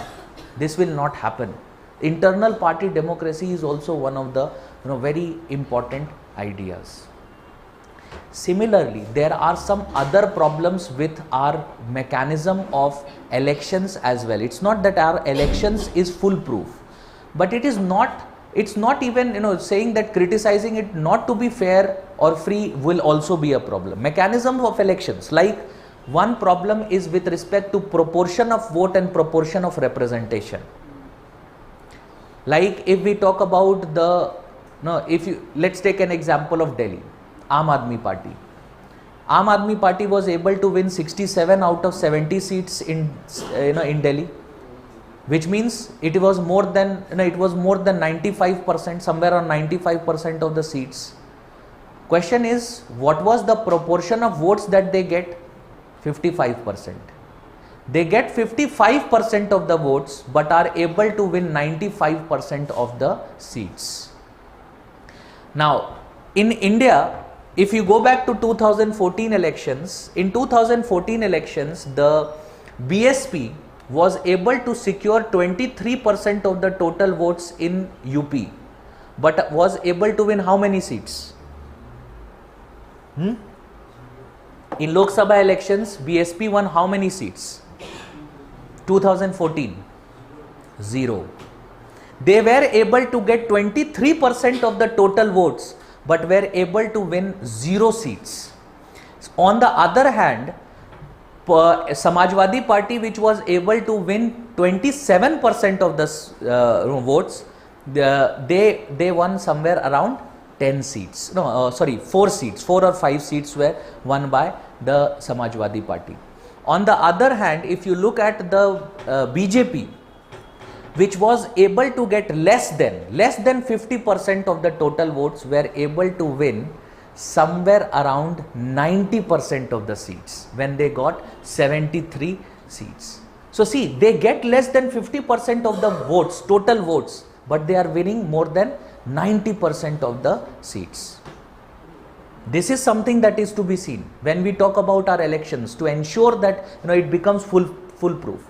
In India, till today, no political party has ever got more than 50% of the total votes polled in general elections. No political party. Rajiv Gandhi, when he was contesting elections in 1984-85, he won the highest number of seats, wherein he was able to get more than 400 seats in the Lok Sabha. It was even more than Jawaharlal Nehru, and during his tenure as the Prime Minister, the Congress Party was able to get. But he got only 49.5% of the total votes. 49.5% of the total votes and more than 400 seats in the Lok Sabha. And during that particular period, Lok Sabha did not have 545 members. It was somewhere around 510 or 15 members. So see, almost you can say almost 70% of the seats, more than 70% of the seats, but less than 50% of the valid votes. Clear? So one problem that we see is this as well, that if you look at the percentage of votes, an individual, like we also follow something called as first past the poll system. In first past the poll system, what happens? If suppose this is a constituency, there are 4 individuals contesting elections. So in 4 individuals contesting elections, who is the winner? Who gets the highest number of votes?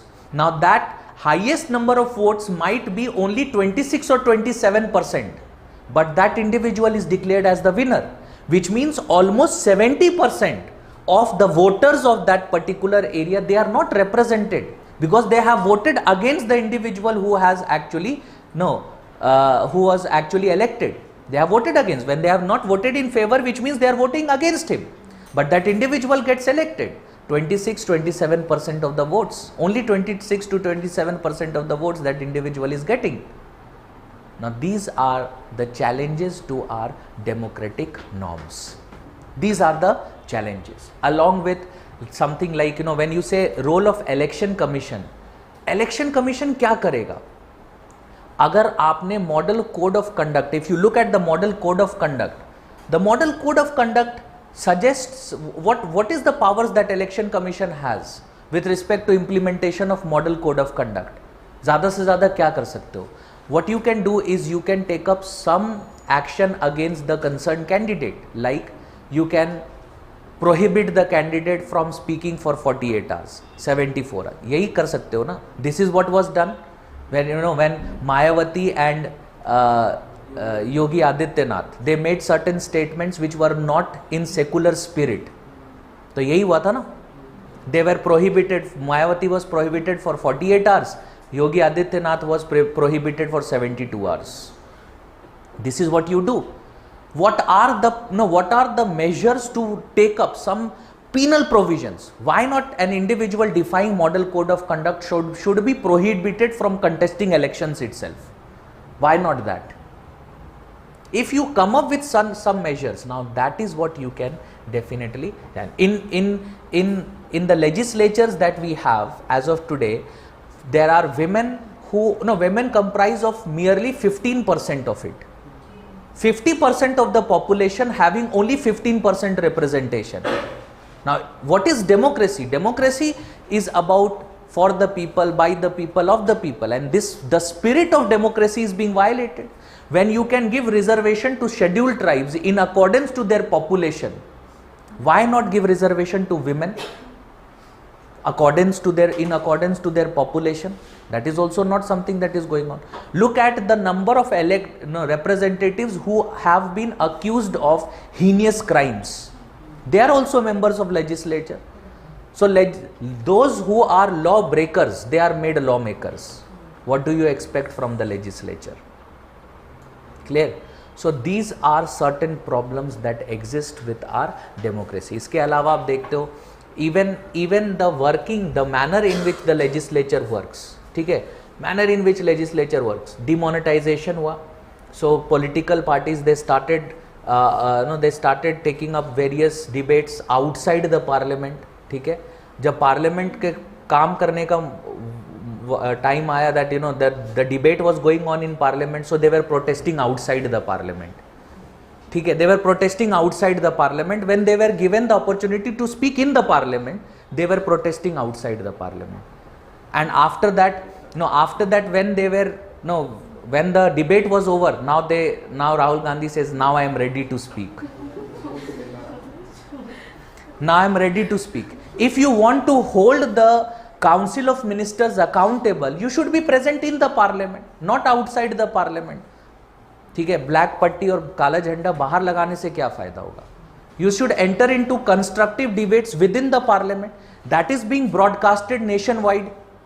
ठीक है, and if you are asking effective questions, if not being answered properly, then you can you get the opportunity. That is what the platform of the legislature is all about. But that is not what we do. What we do is take up disruptions. हल्ला मचाने लगेंगे. Then that leads to adjournment of parliament. Parliament, the whole idea of taking up parliament, and what you also need to understand is that when the meetings of the parliament is going on, it is actually costing us money. It is taken up through public money. MPs को हम यहाँ पर दिल्ली में घर देते हैं. Why? So that कि बहुत अच्छे से घर में, बड़े घर में रहो. No. We give them house here so that when it comes to the legislative when it comes to legislative sessions, they will participate and then they can work. That is the very reason we give them offices, we give them houses. It all costs us money. There is a kind of security arrangement that is there. All of it costs money. Comptroller and Auditor General in 2016 says that every legislative session costs public money more than 500 crores. Public expenditure जो होता है more than 500 crores. Out of which, because of disruptions, he said that there were somewhere around 122 days that were lost. तो ऐसे ही हमारा parliament 365 days के लिए नहीं मिलता है. They do not work throughout the year. They work in sessions. Budget session, monsoon session, and the winter session. And maximum the session goes on for 2 months. Which means in total they are working for 6 months. So out of 6 months, which means somewhere around 180 odd days, 186 or something like that, 183 days, something like that. Out of 183 days, if you lose 122 days, तो 1/3 तो खत्म हो गया ना, 2/3, you have lost 2/3. You are only working for 1/3, which means 500 crores per session, which means 1500 crores, which means 1000 crores is lost. Now that is a challenge to our democratic system. There is a lack of legitimacy that the legislators and the legislation, the very idea of legislature, it has lost legitimacy. It has lost legitimacy. Why is it that in India voting percentage is as low as 65 and 70%, जिसे हम बहुत अच्छा मानते हैं. Why not as high as 90%? Why is that the people, they do not participate in such a manner? Participation is less. Why? Lack of legitimacy of the whole idea of elections. ये अच्छा trend नहीं होता है. This is not a good trend. This is not a good trend. It should be high. Every year, every subsequent elections, there should be rise in the percentage of voters. And there is a need to hold the institutions accountable. That if suppose there are, what is the percentage of youth? How many individuals are above the age of 18 years? If they are above the age of 18 years, how many individuals are voting? Those who are not voting, why are they not voting? These things are not being focused upon in India. That is what is, now when we talk about the idea of democracy, this is the problem. With political democracy and social and economic democracy, obviously we know exclusive development. In India we have not inclusive development, we have taken up exclusive development. 95% of India's GDP is basically concentrated in only 5% of India's population. बाकी का जो 5% of GDP that is left, it is for 95% of the population. So you can understand how distant is the goal of social and economic democracy. How distant is the goal of social and economic democracy when women are not given the same representation? How can we talk about social democracy? What is the percentage of voters when it comes to scheduled caste, scheduled tribe? How many individuals belonging to scheduled caste, scheduled tribe are actually representing us? So all these things are certain things that we need to look into when we say achieving social, economic and political democracy. So it's a very distant dream as of today. Okay, we don't see it. If we go along in the manner that we are doing right now, it seems that this dream is very far as of today. Clear? Next term, republic.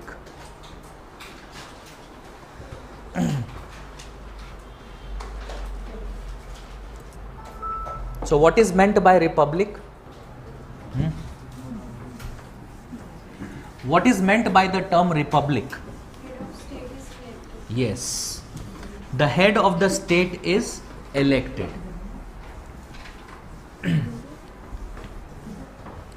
The head of the state is elected. Who is the head of the state in India? The president. So in India, the president is elected, which means that India is a republic. See, any democratic polity can be divided into two: a monarchic system and a republic system. Republic obviously means that the head of the state is elected. In monarchy, what happens? In monarchy, the head of the state, the position of the head of the state is heredity. It is determined by heredity, which means it transfers from one generation to the other. The example of it is UK. You can see there is the crown that exists in UK, Queen. Clear? So this is the difference between the monarchy and republic. The head of the state in India is elected. Substantively, the term republic here in our preamble also signifies the principle of equality.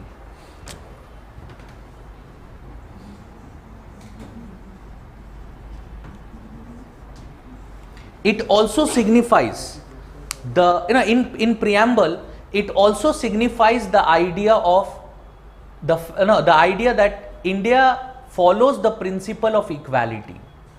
Why am I saying this? I am saying this because when we allow an individual who is the head of the state to be elected, which means any individual belonging to any section of the society in India can be elected as the head of the state. You do not have to belong to a certain section. You do not have to belong to a certain, what you can say, a certain class to become the head of the state. You do not have to have certain qualifications in the form of religion, in the form of a name, in the belonging to a certain family. It signifies what? It signifies that in India, we follow the principle of equality. We follow the principle of equality. You can see in India, going back, even today, if you look at the president of India as of today, he belongs to, in terms of what in India, how we describe the idea of, underprivileged. We say the individual, if he belongs to a certain caste, certain religion, on the basis of that we determine privilege and underprivileged. And on this basis, you would find that the current president belongs to the underprivileged or the disadvantaged section. Now he belongs to, he's a member of scheduled caste. Now he is a member of scheduled caste. So see, that is the very idea behind the concept of republic. That in India, any individual belonging to any section of the society can be elected as the head of the state. Clear? So the concept of republic in our preamble obviously means that the Indian head of the state is an elected individual, but it also means that substantively it also means that India follows the principle of equality. Clear? Next, justice. Next term is justice. Yes, what is meant by justice? Is equality and justice same ideas, or is there a difference between the term equality and justice?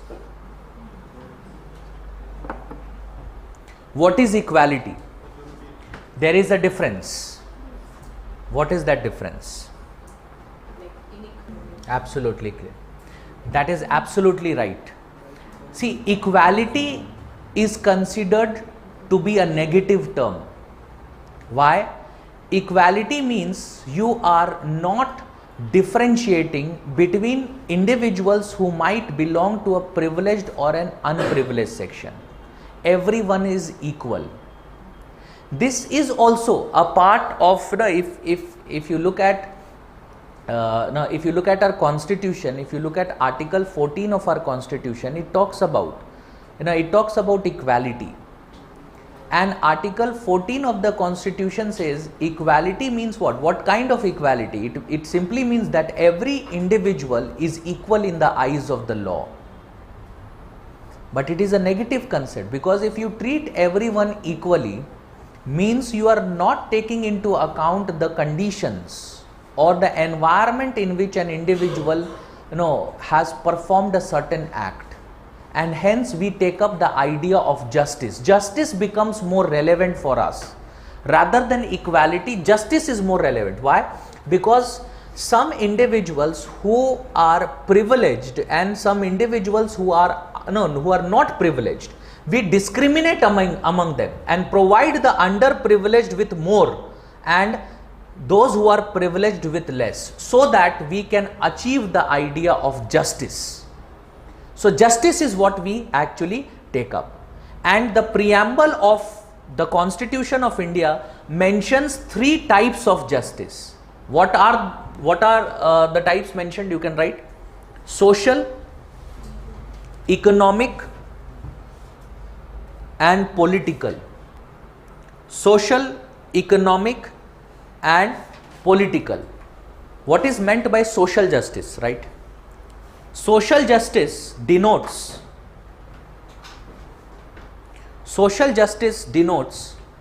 equal treatment of all citizens,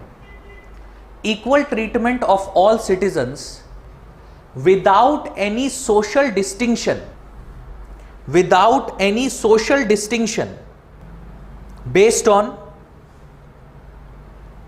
caste, color, race, religion, sex,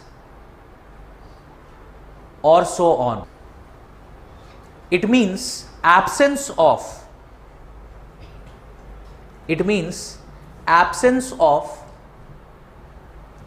any special privilege,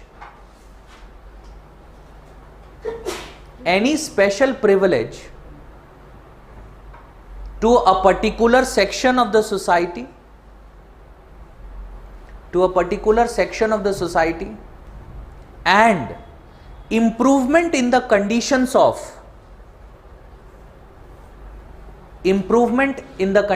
of backward classes and women.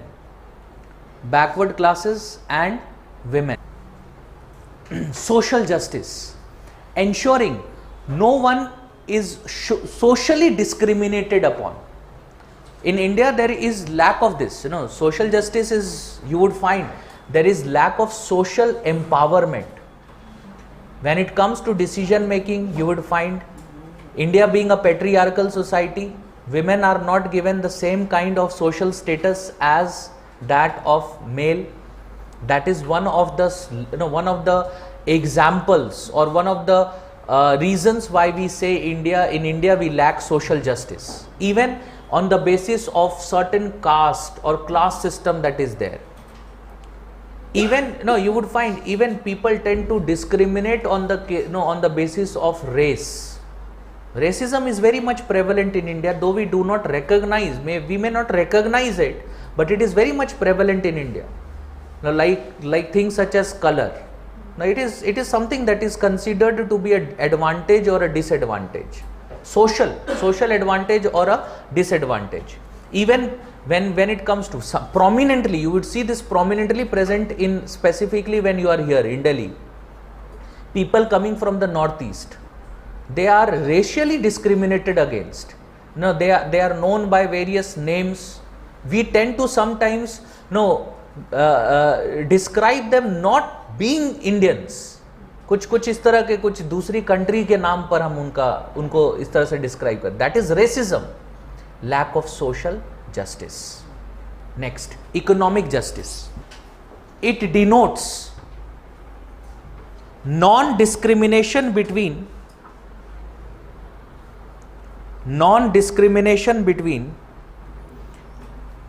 people on the basis of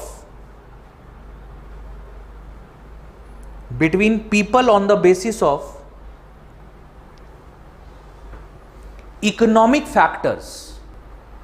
It involves elimination of inequality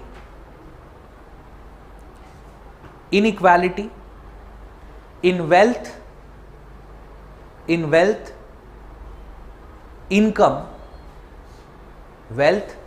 income and property.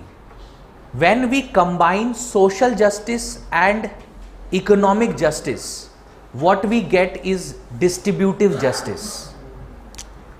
Social justice plus economic justice is what is called as distributive justice. Underline this. It can be asked in your prelims examination. Social plus economic justice results into distributive justice. Third is political justice. It implies all citizens have equal political rights, equal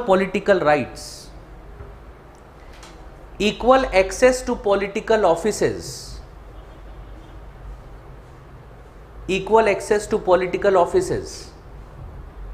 and equal voice in the government.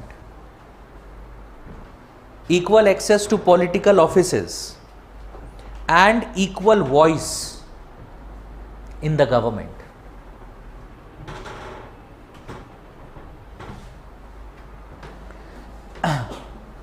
Here add one more point.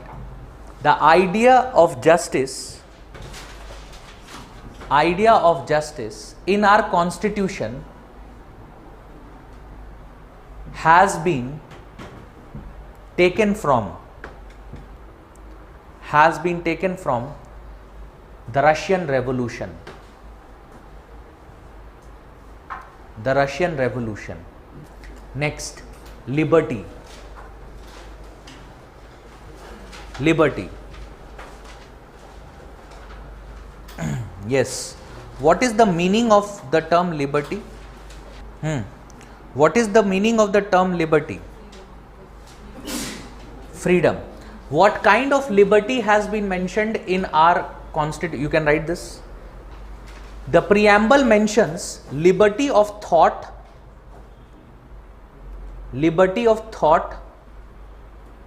expression, liberty of thought, expression, belief, faith and worship. Belief, faith and worship. So like justice has been mentioned as three types: social justice, economic justice and political justice. Similarly, when we talk about liberty has been mentioned in this manner: liberty of thought, liberty of expression, liberty of faith, worship. This is the kind of liberty that has been mentioned for us. See, the idea of liberty simply means absence of restraints, absence of any kind of restraint. So when we talk about thought or expression, so the preamble conceives that there will be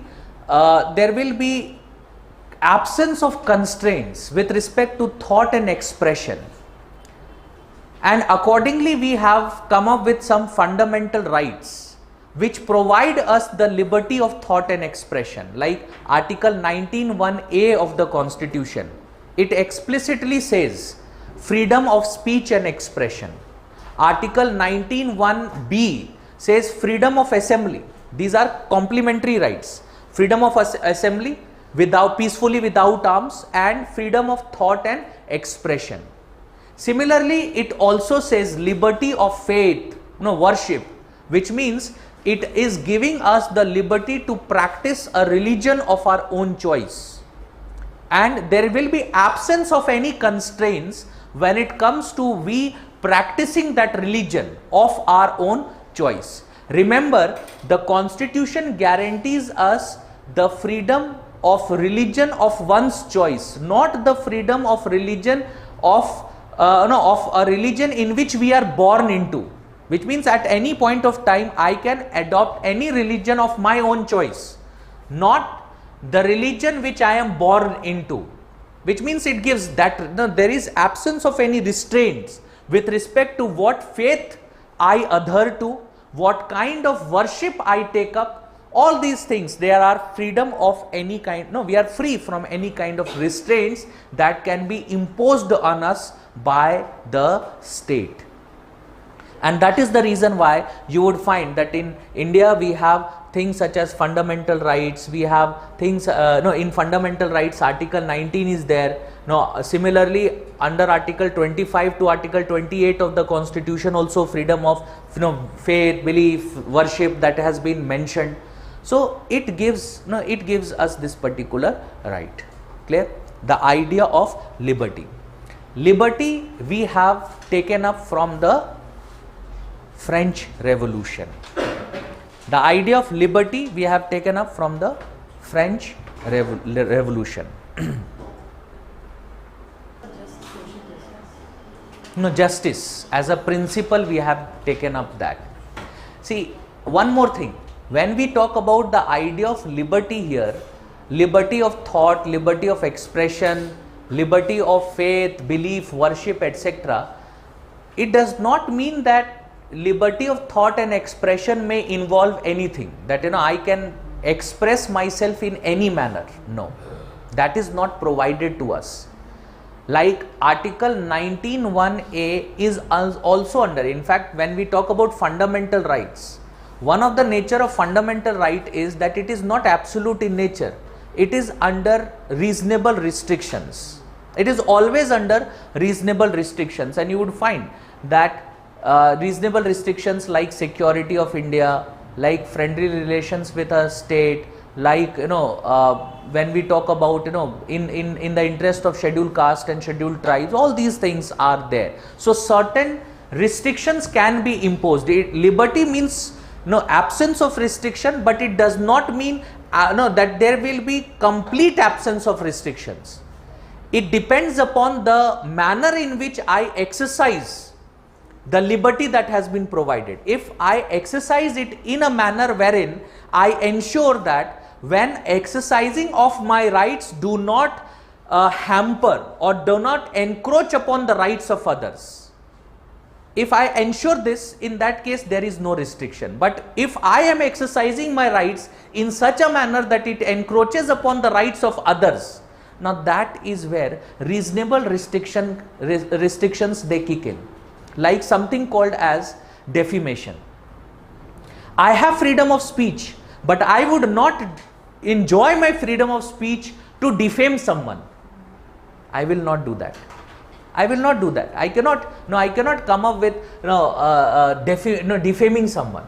Or for that matter, when we talk about laws such as sedition laws that are there.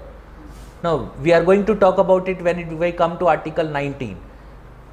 Similarly, there is something called as IPC also talks about Article Section 295A, something which deals with respecting religion or hurting religious sentiments. Similarly, Section 153, which deals with hate speeches. All these ideas are certain restrictions that are imposed on our liberty. It is imposed on our liberty. In India, we cannot, in exercise of our freedom of thought and expression, we cannot come up with, or we cannot defame someone, or we cannot in somehow hurt religious sentiments, or we cannot take up any action that is contrary to the interest of the state, or for that matter there are even certain national symbols that we have to respect. Like in India, we cannot burn national flag. It is a punishable offense. In US, it is a part of freedom of speech and expression. There, burning of national flag is considered to be their freedom of speech and expression. It is a form of expressing dissent. In India, that is not allowed. Similarly, there, stomping of flag is not allowed. You can burn it, but you cannot stomp on it. If you stomp on it, it is a punishable offense. So there are some restrictions on liberty that is there. Clear? This is a very important debate that is going on as of today. Now you would find that people, there is one of the current government that is there, the NDA 1 and now the NDA 2 government that is there, they have been criticized of this very idea that you are trying to curb freedom of speech and expression, but that is not true. The reason is that there are some reasonable restrictions attached to it. Yes, unreasonable restrictions cannot be there. So if you impose unreasonable restrictions, then it is challenged in the court, and court tends to declare certain things to be unconstitutional. Very recently, the court has legalized homosexuality. You must have heard about it. Section 377. Section 377 nowhere mentions homosexuality, it mentions unnatural sex. So section 377 has not been held unconstitutional. The Supreme Court, while it was looking at this, the Supreme Court said whenever you look at right to life also includes the idea of right to choosing a partner, and the idea of sex is nowhere to be seen there. So it was the homosexuality, section 377, in which it has been interpreted in such a manner that homosexuality was considered to be a part of unnatural sex. Now it has been removed from there. So homosexuality is also something that is permitted. Like again, freedom of expression or right to life, liberty, less restrictions. You can see there in, so if there is unreasonable restrictions, like IT Act of 66, IT Act of 2008, Section 66A was held to be unconstitutional. Again, it was unreasonable restriction on freedom of speech and expression. Sedition law, the Supreme Court has upheld, no, it is not an unreasonable restriction, in various decisions of the court. So the Supreme Court, the court that is there, it decides what is reasonable and what is unreasonable. Clear? The idea of liberty. Next, equality. Equality. See, in equality, you can write this: the preamble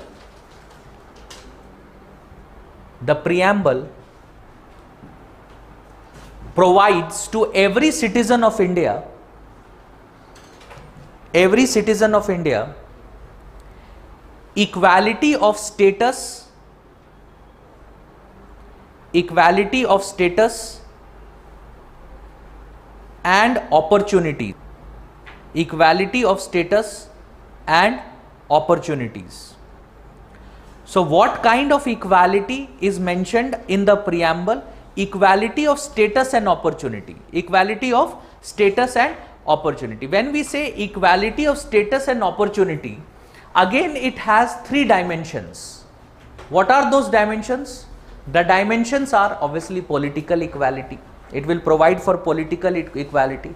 It will strive to achieve economic equality and also civic or social equality. So when we talk about social, political and economic justice, equality is also extended. That means equality, when we say equality of status, what do we mean by equality of status? Equality of status means equality of status with respect to economic status, with respect to political status and with respect to social status. When we say equality of opportunity, what is equality of opportunity? Again, equality of opportunity with respect to economic status, equality of opportunity with respect to social status and political status. So this equality also has three dimensions: social equality, economic equality as well as political equality. And the idea of equality is very prominently present in our constitution. Article 14, Article 15, Article 16, Article 17, Article 18 of the constitution. All these comprise of something called as one fundamental right, that is right to equality. Similarly, we have talked about Article 326 of the constitution, Article 327 of the constitution. All of them also talk about equality. When we say, if you remember yesterday's class, we were talking about one single electoral roll. Again, the idea of equality. When we talk about right to vote, we say universal. Now we say universal adult franchise. What is meant by universal? It means no discrimination, equally. Everyone is given equal rights. Clear? So again, the idea of equality. Clear? Even in directive principles, if you look at directive principles, more again importantly, Article 39 of the directive principles, it talks about equality. In fact, Article 39 of the directive principles are considered to be very special. It's very special because when we come to directive principles, you would find that Article 39 to pursue specifically Article 39 clause B and C, when the state enacts a law, when the parliament is enacting a law to implement Article 39 clause B and Article 39 clause C, even if it contradicts fundamental rights of Article 14 and 19, it is considered to be valid. Even if it goes against the fundamental rights, it is considered to be valid. In various amendments, this has been done. So equality is also very much present in our constitution. Clear? So the last idea here is fraternity. Fraternity. Fraternity means what? The idea of brotherhood. The idea of brotherhood. Again, in India, you have today, in today's class itself, informed me that India is a diverse country. So diversity requires the idea of fraternity. If that is not present, it is very much a problem for the society that we live in, because then it is, it leads to something such as communal society. There are communal violence, there is social, social disharmony that is present. So the idea of fraternity is present, and that is the very reason India has certain provisions. Like if we look at single citizenship, the idea of single citizenship, what is the basis of this? In later part of our discussion, you would find that federal countries like US, they follow the provisions of dual citizenship, not single citizenship. They follow the provision of dual citizenship. They are citizens of a particular state there, and also the citizen of the United States of America. So there are, this idea of dual citizenship is not followed in India. We follow single citizenship. We all have citizenship of India. That's it. If you look at our passport, it's all say, it will say citizen of India. Anywhere you will not find citizen of a particular state. That is not mentioned in any official records, in any official documents. That is not mentioned. Single citizenship. Not only that, we also have something called as Part 4A of the Constitution. What does that Part 4A is all about? Fundamental duties. It is about fundamental duties, and one of the fundamental duties is about this very idea of promoting brotherhood. So fraternity is also something that is the basis, that is something that is very important to our constitution. Clear? This is wherein we end our discussion on the values of the preamble, and with this we also complete our discussion on the preamble itself. Tomorrow when we meet, we start with the part 1 of the constitution, that is union and its territory. Tomorrow itself I'll complete not only part 1, I'll also complete part 2, which is citizenship, and I'll go to part 3, which is fundamental rights, if the time permits. Thank you.